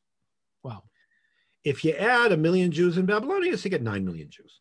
Okay, so now it's good you're sitting. In 1789, the world Jewish population was approximately 1.3 million Jews. 900,000 Ashkenazim, 400,000 Mizrahi Jews. What happened? What happened to all the Where'd they Jews? go? What? Where'd they go? Assimilated. Right. And so when did they assimilate? So a friend of mine at NYU, Professor Larry Schiffman, he told me this the first time. He says, after the destruction of the temple, most Jews in the Roman Empire had become so assimilated, so Hellenized, that when the temple was destroyed, their last tie to their Jewishness disappeared. Or maybe they saw in the destruction of the temple a sign, or they were subject to Christian propaganda that Jesus foresaw the destruction of the temple, and therefore they became Christians, whatever it is. More recently, there have been a series of two articles were published by two professors at Tel Aviv, Doron Meisels and Aryeh Edrei. And they argue something even more worrisome in terms of Jewish sustainability. Is that the word? Sustainability, right? Sure. They note that outside of the areas that were under direct influence of the rabbis in Eretz Yisrael and Babylonia, Jews were fundamentally, they were massively Jewishly illiterate. The Yerushalmi tells a funny story that Rabbi Meir was in Asia Minor somewhere. The Yerushalmi tells us that I don't remember the name of the town right now, and that he could not find a Megillah in Hebrew. All he could find is a Megillah in Greek. Now you can read the Megillah in Greek, but the fact that he could not find anywhere a kosher Megillah says everything.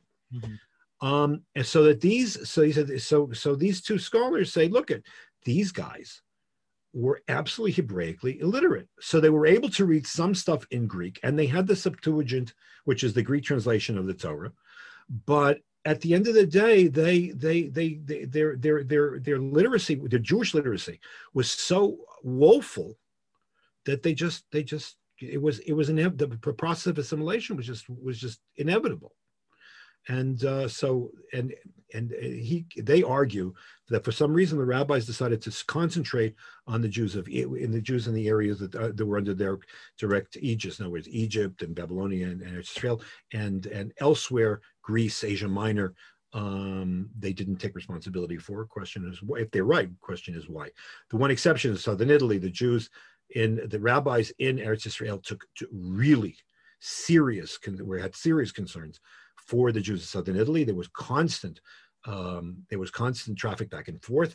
They even sent, we know that there's in the period after the Bar Kokhba revolt, one of the Tanaim who's mentioned in the Mishnah, Matya ben Cheresh, was sent to Rome.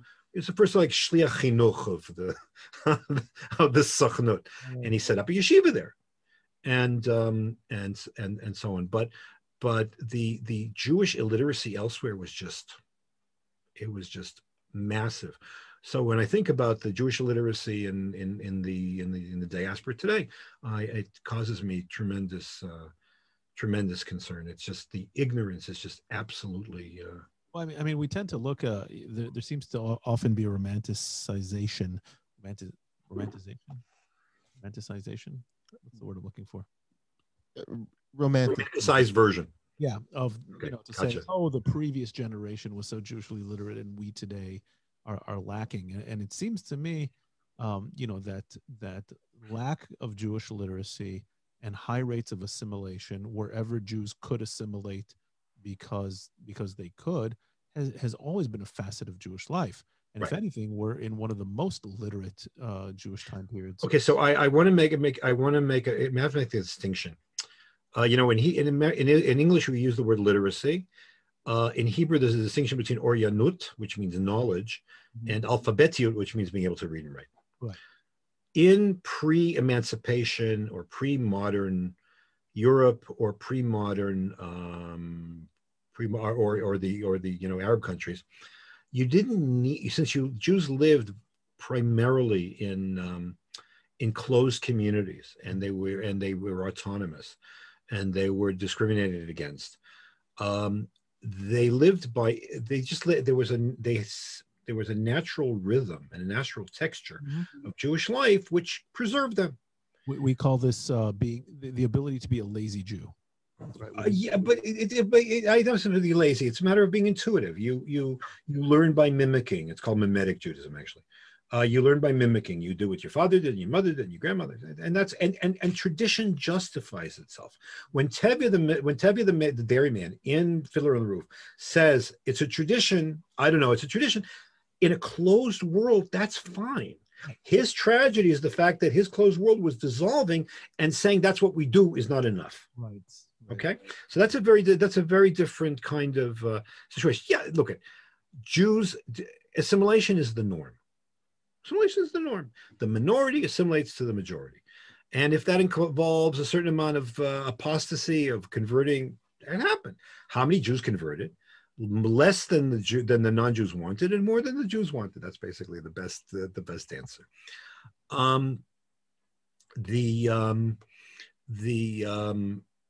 The truth of the matter, but the truth of the matter is that yes, there's more information available, but the average Jew in the world is woefully ignorant. The truth of the matter is the average Israeli is woefully ignorant too. I mean, and by the way, that includes religious Jews. I give a course at Bar Ilan on the interrelation between Judaism, Islam, and Christianity, which I have people from all, both religious and graduates of religious and non-religious high schools, and I have them all in there because they're equally ignorant about literally everything, not just about Christianity and Islam, also about all kinds of elements of Jewish history as well.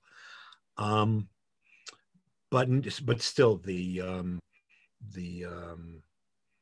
situation abroad reminds me very much of what was going on in the Roman Empire after the destruction of the temple. Look at when I was growing up, and I didn't grow up Orthodox. I grew up in Boston, conservative congregation. We had the opportunity.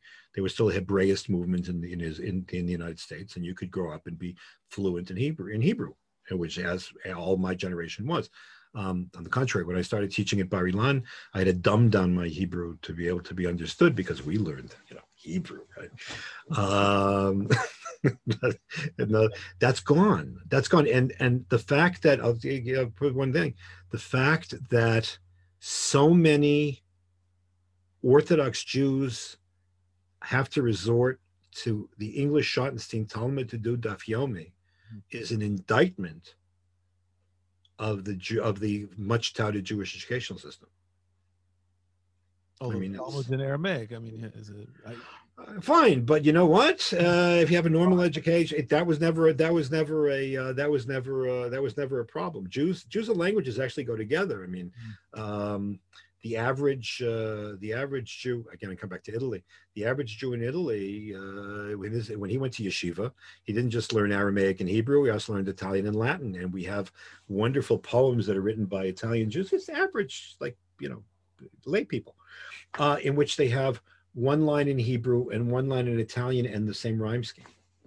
So I kind of want to go take it back, towards into history a little bit, and then I want to conclude the discussion of Chanukah, talking about how it's celebrated here in modern Israel and the Zionist movement, and then of course how it's celebrated in North America, as one of the winter holidays, the great, Christmas, and how it's culturally understood. How was Chanukah celebrated by the Jews of Europe in the Middle Ages? And also Mizrahi Jews. I mean, the same patterns. Look, Chanukah is not a major holiday.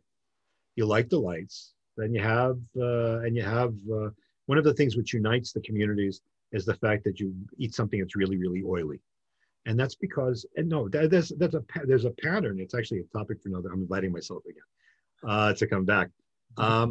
There's a very serious pattern in the history of Judaism wherein food, especially, ends up being used as a medium to get across religious, spiritual, and national values. and where you engage, where you enlist all of your senses to be able to have a total experience of the major points. So here, for example, I mean, I give you a whole drush about the theological significance of blintzes and hum and touch. But in this case, the whole idea of having oil and the significance of the oil and the story of the oil, it's why you have fried. It's where sufganiot and spinach on the one hand and latkes on the other. What they both have in common was even before they had paper towels, these things were dripping in oil. I mean, but you're using your taste buds to enhance the experience. So that's that you find everywhere. And how far back does that go? What? How far back does the tradition of eating oily food? At least to the High Middle Ages that I've been able to find. At least to the High Middle Ages. You have and every community does it a little bit differently. And then you have every community adopts different customs that will express different parts of the story. By the way, even if you find that some of the things that they adopt come from the outside, the fact that we adopt things from the outside is not that's a natural, and the fact and people say, oh, see, that came from the non-Jews. When you talk about things from the outside world coming into Jewish folklore, it's not a question of the things come in. Things obviously come in. We all assimilate certain things. The issue is what comes and what significance is attributed to it. Mm-hmm. That's how you acclimatize. You basically naturalize and make it part of a Jewish activity. Can you give an example? So, yeah, actually, I'll give you an example. There's I'm not a CHANUKAH story, but you know what? Mao's Sur, a lot of the music from Mao's Sur, different tunes are German. But so what? We know it as Mao's Sur, and that's how we experience it. Right. Okay, so that's music is probably the best example. Some Jew heard something in the air, and he saw, oh, this fits, and go. And it was a very, so you said Hallel, you say songs of Psalms of praise in the synagogue, and you eat latkes, and you light the lights. And in the 16th century, you begin to hear about a practice of having Chanukah parties. There's a concept in halacha called the Seudat mitzvah, where you make a party, and the party is itself a mitzvah. There is a famous responsum of a 16th century rabbi named Rabbi Shlomo Luria, all the Lurias are related, in which he's asked, if I make a Chanukah party, is that a Seudat mitzvah? And he says, I don't know. Then he goes a long discussion of what constitutes a Seudat mitzvah. The fact that he's asked means that A, it's a relatively new thing, and B, that it's sort of like amorphous. There's a desire to sort of to do more. But it was always Chanukah was always very, very sort of secondary holidays. There's not Pesach and the high holidays. Sure. In America, when the Zionist movement started, and even before, when proto-Zionism starts, Chanukah becomes an obvious thing to be revived. Because you're celebrating military. Because soldiers and fighting, and we're going to redeem the country and and this whole idea of the Jew who's a fighter and the new Jew and all this other stuff. It arises. So if everybody up until then is talking about the oil and the 8 days with the oil, because that's a spiritual message, the military message was irrelevant all that time. But now all of a sudden it has a new possibility of finding expression. So the Zionist movement makes a big deal about it, and even secularized. And the secular Zionists secularize it. How do I know? Maccabi Moshe Ufodeh. Who saved us? It wasn't God. It was the Maccabees. Yeah. Which it's a for an Orthodox Jew, it's a theologically problematic song, even though everybody's singing. Right, and I know, but B'nai Akiva, they made some kind of version, but even just I mean, I could say I've seen photographs, around the founding of the state of Israel, David Ben Gurion leading parades through the area, which would become Modi'in. They would have. They have the Merotz Lapid where they carry a torch. The Maccabiyah comes from that's the whole thing about Jews. They're exercise and bodies and transformative and stuff. The Bar Kokhba, Masada, the Maccabees, all of this stuff. All of this stuff comes together. If you think, and I've been thinking a lot about the parallels between our time and what we're experiencing today, and the original story of Hanukkah and what was experienced during those periods, because I think the parallels are you'd have to be blind not to see and understand that you could draw parallels. But it's kind of like the height of irony in a way that the Maccabiyah is about the Maccabim, but here it is, it's a celebration. For the Olympics. It's a celebration of the Jewish Olympics. It's exactly the opposite of what the Maccabim themselves were after. I'll take it one step further. In America, Hanukkah becomes central for the exact opposite reason. It becomes the Jewish Christmas. Right. And is it only because of the timing?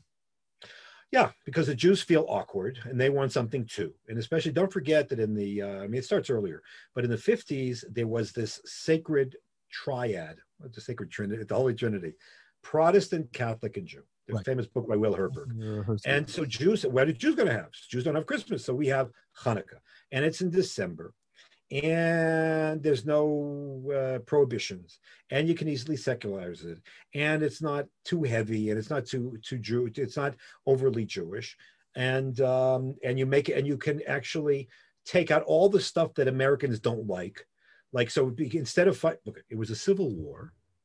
It was a bloody civil war in favor against universalism, against this kind of extreme universalism and stuff like that. And so you make it more, you sort of like make it more anodyne. And now it's for freedom and for this and for that and for the other thing, when in fact the point of the rebellion was not for independence. Right. It was for particularism. It was for particularism, and it was for us being separate and different and whatever. And now Hanukkah gets recast as sort of like because we don't believe, because Jews don't believe in Jesus, so we have Hanukkah, which is sort of like nice and whatever. We'll have it gets disembodied. And by the way, and I remember people, and it became inevitable. Judah the Maccabee comes down the chimney to give gifts, and honest to God, and Hanukkah bushes. Yeah, all this stuff was. I mean, this sort of the syncretism that we talked about that was part of the problem becomes characteristic of Hanukkah. On houses, and it's something it's something that we both grew up in the States, and now we live here, and it's something that you very clearly notice when you spend time in America during this time of year, and then you come here, and it's a different holiday.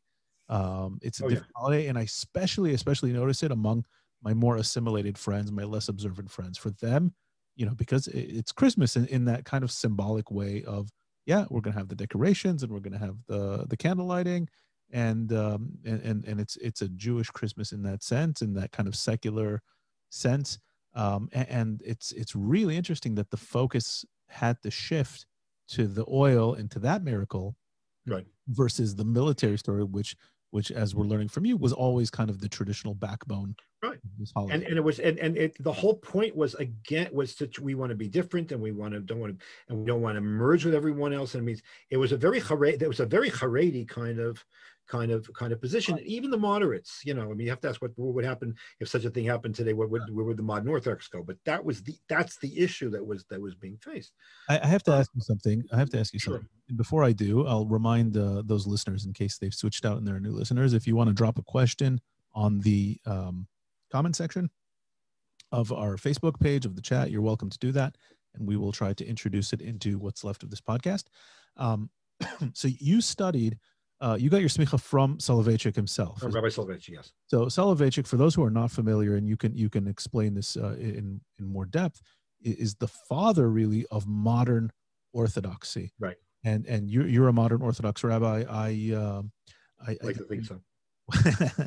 I go to a modern Orthodox community. I kind of joined this later in my life. I grew up Reform, and Soloveitchik, from I have to say, it's a very dense reading, at least for me. It's a very dense, difficult reading, because he writes in a very kind of philosophical. Well, he writes in German that's masking his English. Exactly. Yeah, that's exactly how. No, it's true. He explained it to me, and but one of the things that stands out to me is this tension between how do you live a deeply religious life, committed to Jewish law, committed to halacha, committed to Torah, committed to this particularism, and also be very much an active part of the world around you. And in his case, he was writing in America and maybe before that in Europe. But how do you walk this fine line between, the Hanukkah story, the original Hanukkah story, holding onto your tradition almost at all costs, and yet, unlike the Haredim today, who close themselves off as much as possible from the outside world, be an active and engaged and helpful part of the society around you? Okay, so Rabbi Soloveitchik thought that the Jews live on two levels at the same time. We're part of the world, and we're separate. We have our own concerns. However, they're not of the same weight and importance and valence. If I had to, unfortunately, he never really worked this out. He presented this in the theory, directly. He sort of just did it. So I'm going to go with the model that was offered by my other teacher, Professor Isidore Tversky, who was also his son-in-law at Harvard. In a eulogy that he published for his father-in-law, he actually gave it. I was actually at the eulogy, 1993, and then was published in the volume of Tradition. In a volume of Tradition, he said, "Look, when it comes to values, when it comes to what's important, primacy is always given to Torah and to Jewish narrow concerns and survival. Those are non-negotiable. However, at the same time, he thought that it was perfectly desirable to take what Rav Lichtenstein called the best that's ever been, he quote Matthew Arnold, the best that's ever been said or written, to enhance our lives, to enhance our understanding of Torah, not to subordinate the Torah to Western culture, but on the contrary, to subordinate Western culture, bring it to the service of a much more nuanced, sensitive, sophisticated understanding of Torah and Jewish civilization. And that at the same time provides the Jew, who ostensibly is also, as it should be, totally ensconced in its own world, with a common cultural language to be able to engage with the outside world at the same time. So I think that's really that's how I understand his. That's a really hard line to walk. It's very hard. It's an elitist. It's a very elitist. It's a very elitist path. And you can slip either way. So a lot of people have decided, I don't want to do this. So therefore they'll go one way or the other.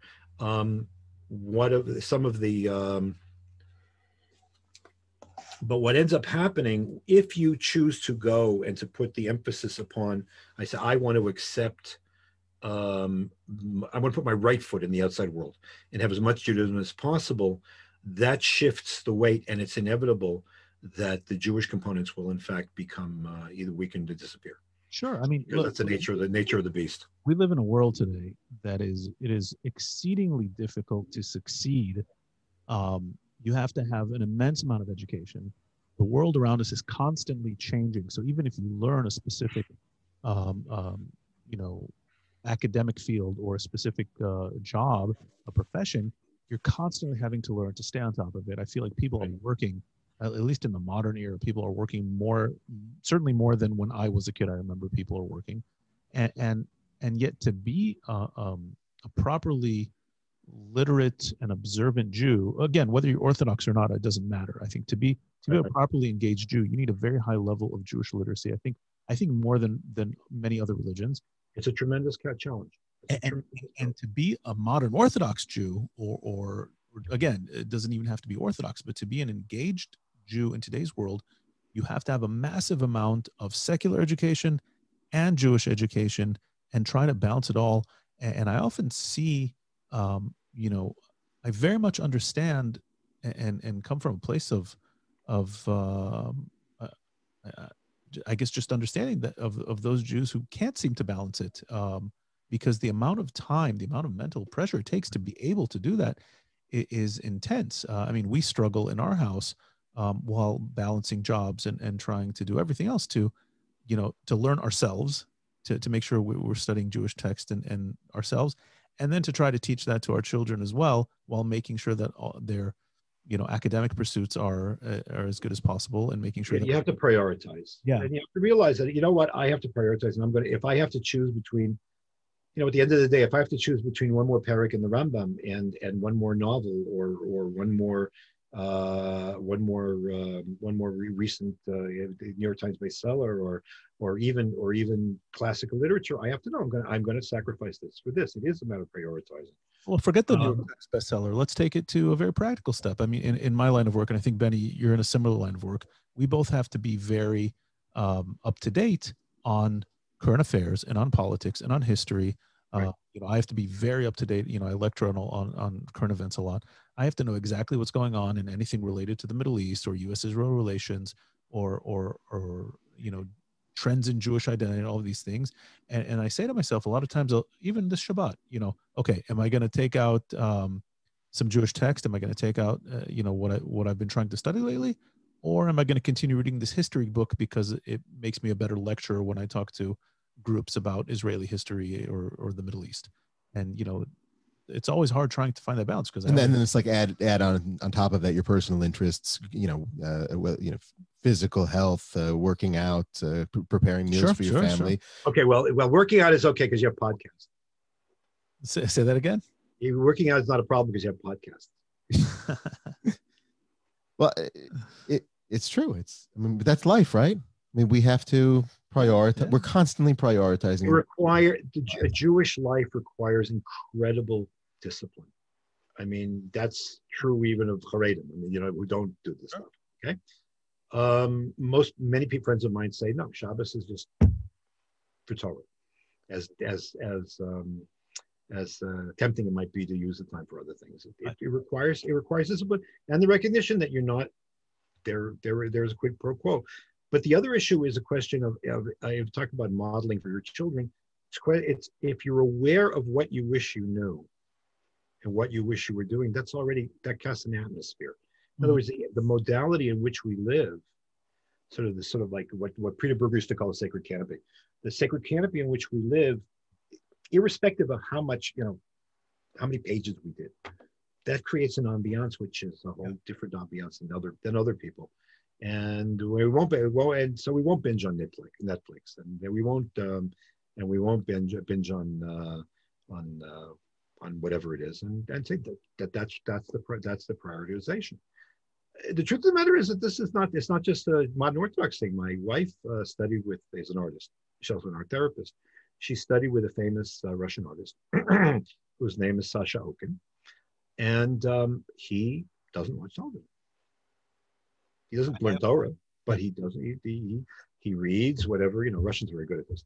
Reads whatever literature and whatever, and he makes sure that that's where he prioritizes, and that created an atmosphere in his home also as well, together with his wife and children, and that's it's a tremendous challenge because we get I think life again, looking at the screen as we're doing now, I think we get like sort of an acquired ADD.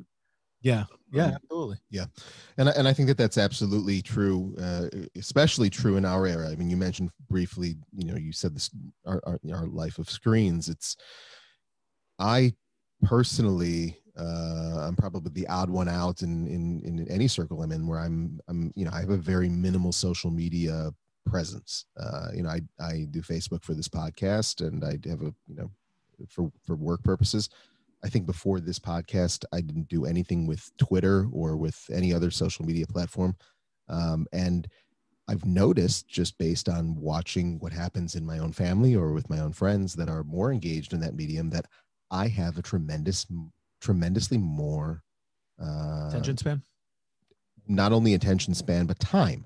I have more time, and I have more because it's addictive to learn about other things. Yeah, and it's both painfully obvious to state what I'm about to say, and also very, very, very, deep at the same time, which is that if you spend less time playing a silly game on your cell phone, you're going to have more time to read a book. Correct. And if you're reading a book, you are, it could be any book. It could be something about Judaism. It could be something about cooking. It could be something about Jewish cooking, the British monarchy in the 18th century, whatever. You're freeing up time, and it's about priorities. we happen to live in a time where our technologies are also preying on our attention spans. They're competing for our time and for our energy, and they're engineered to capture our, to take us in, and to take up as much time as humanly possible.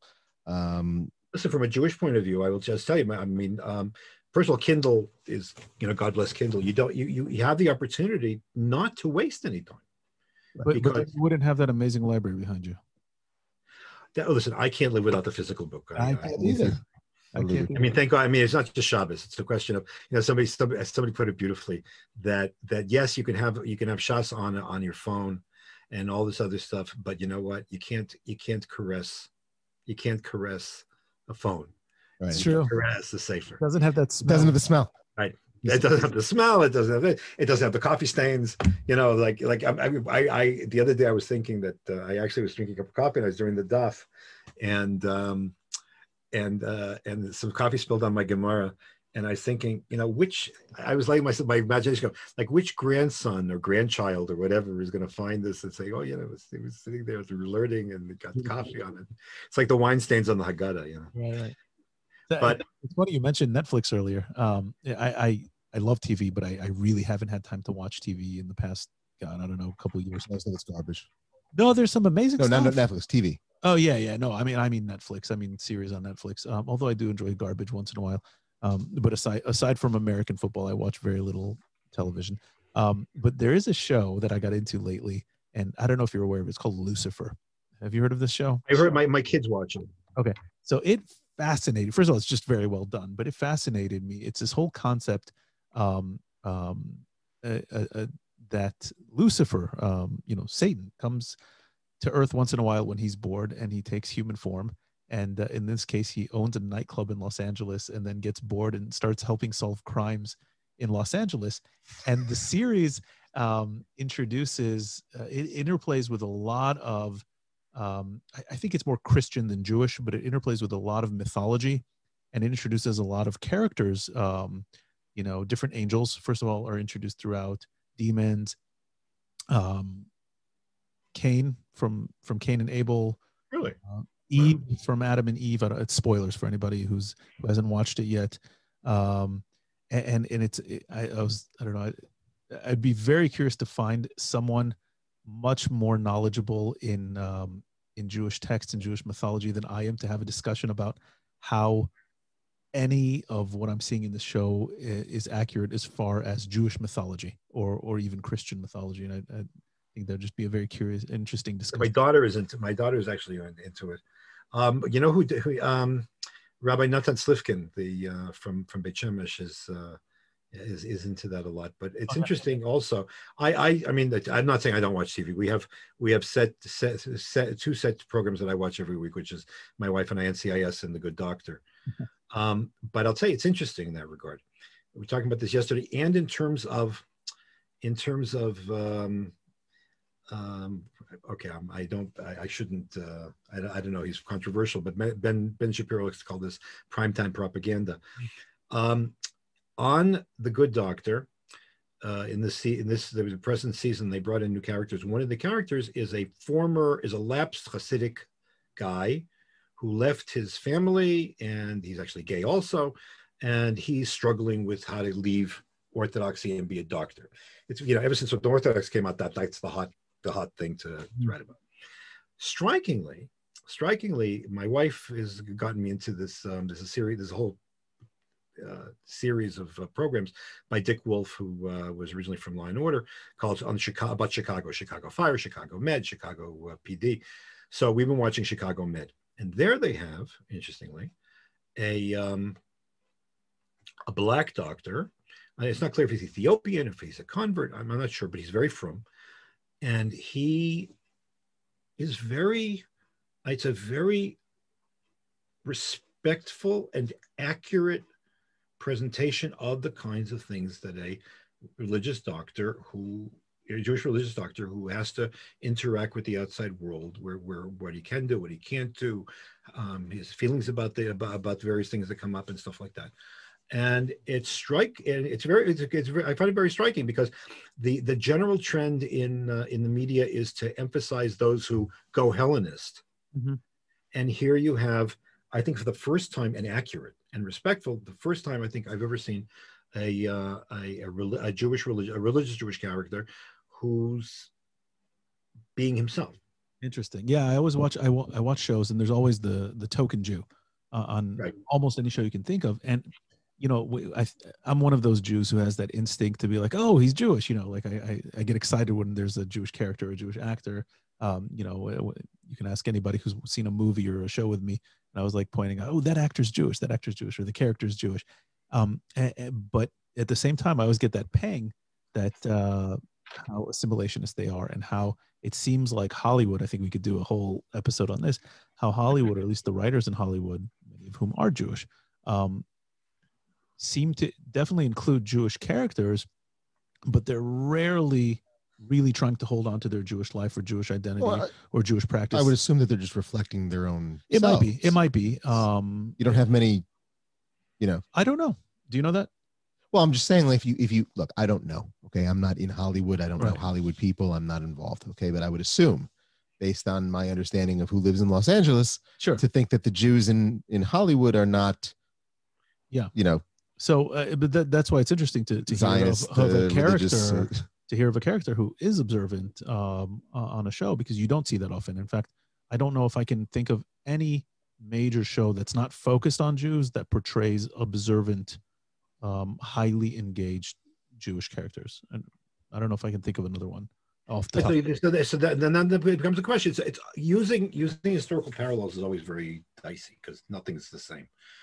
But walking this fine line when you have a civilization which is even more aggressively assimilating than the Hellenist was, because here you're talking about, as in the time, I mentioned that part of the dynamic in the revolt was the periphery and the outside towns and the villages versus the city, which was by definition always more Hellenized. Here you're talking about a situation in which there is no such divisions, while they exist, are much less, I don't know if effective isn't the word, they're much less sharp, because with electronic media, everything goes everywhere.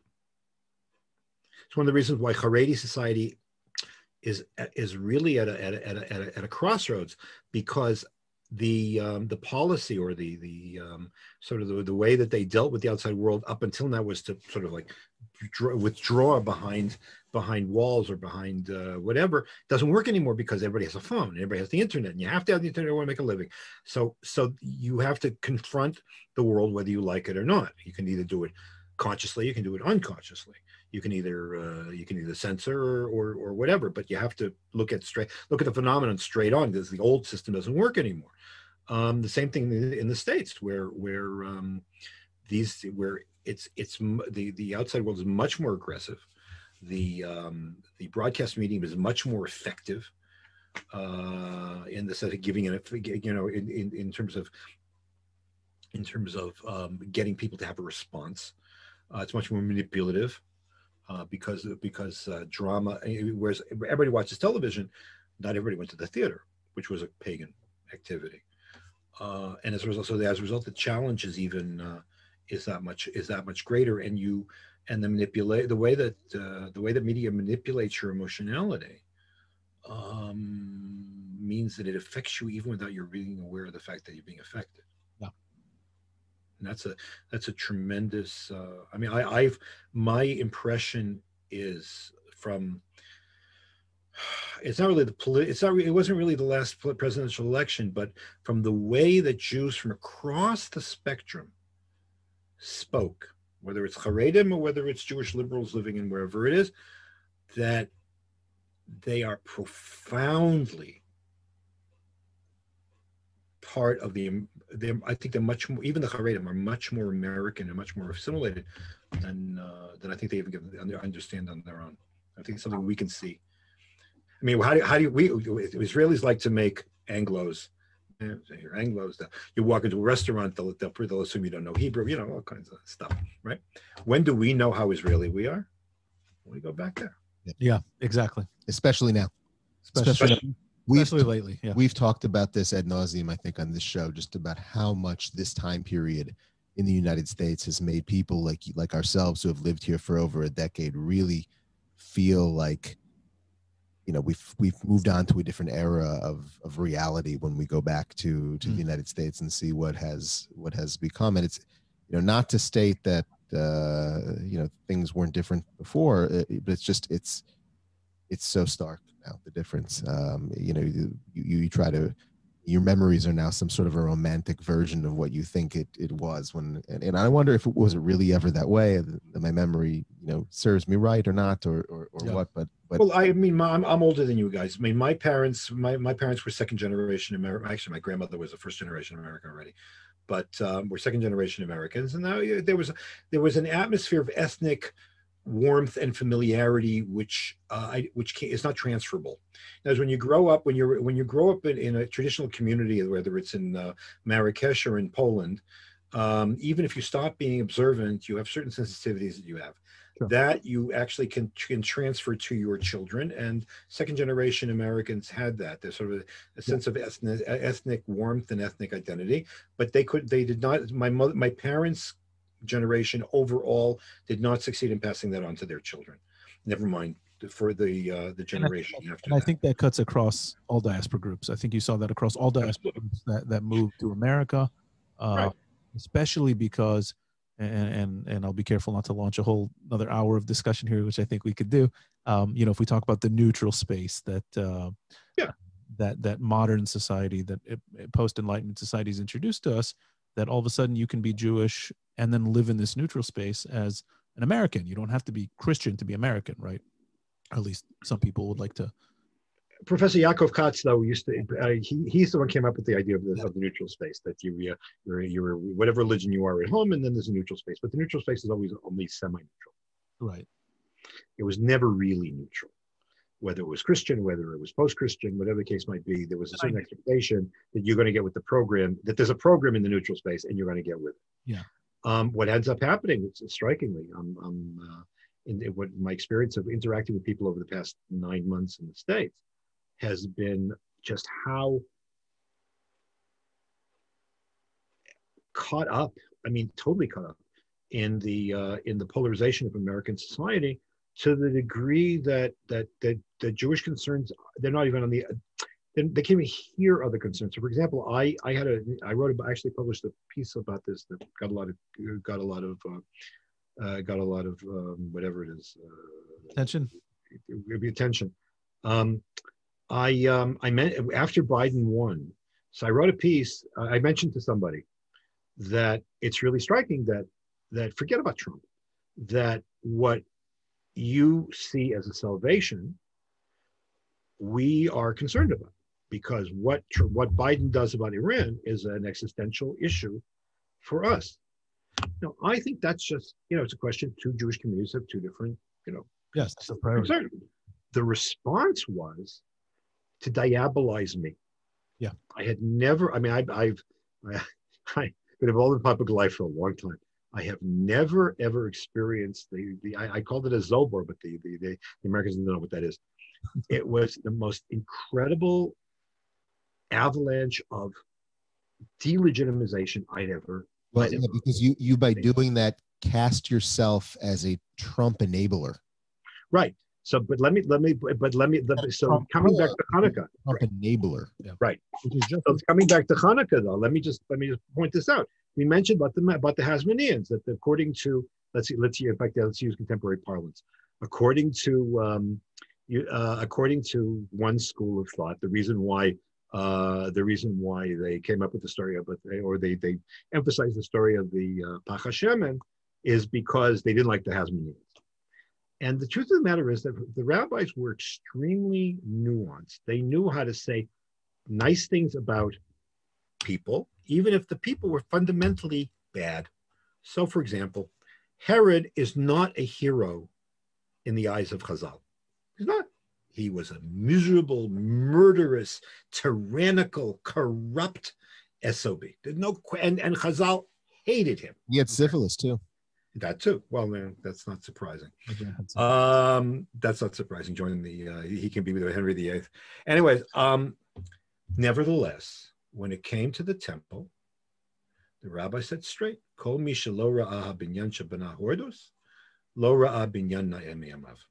In other words, they were willing to give credit to the person for the good thing he did, and the program is called Jewance, right? Yeah, exactly. This is nuance. There we go. They were very Jewance people. We had this talk last week with a senior member of the American Jewish Committee, and she talked about how their organization is all about nuance in this Jewish space, and we were reflecting how it's very difficult to do these days. I personally, I do not like Donald Trump as an individual, as a figure, and I think you would be doing a disservice to the Jewish people and to Israel if you do not recognize the good things he has done, whatever his motivations were for doing them, for the state of Israel, and in that sense for Jewish history.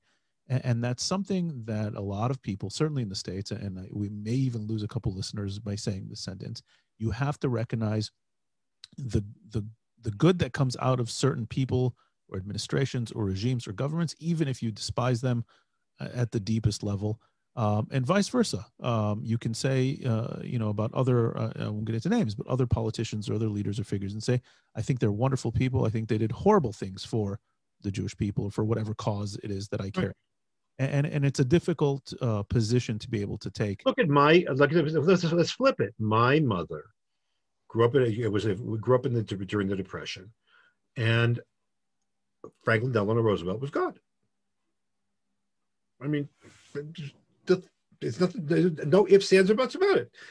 Roosevelt was a godlike figure, and you couldn't say anything bad about Roosevelt. And I remember years later when the first book that came out with a guy named Morse wrote a book called "While 6 Million Died," describing the kind of passive neglect, and now we know it's active neglect during the Shoah that Roosevelt showed, and the total disregard of what was going on, and he knew exactly what was doing. She couldn't hear it. Yeah, can't say anything. But it's not, So it's not an unprecedented. Narratives become truths. That's the problem. And for many, and again, I'll agree with Dan 100% with your sentiments towards the U.S. president. He's been put on the same plane as Adolf Hitler in the minds of many. I'm afraid, and I don't say that kindly, because I think that nobody's on the same plane as Adolf Hitler in modern history. So the world has a Shoah problem. They can't seem to get. The only way to be able to get out of it is by cheapening it. Yeah. Everything's Hitler, and therefore you're a Trump enabler. It's like you're a Nazi sympathizer. It's as I said last week, even a broken clock is correct twice a day. Let's give credit where it's due, and you don't have to give any ounce more of that.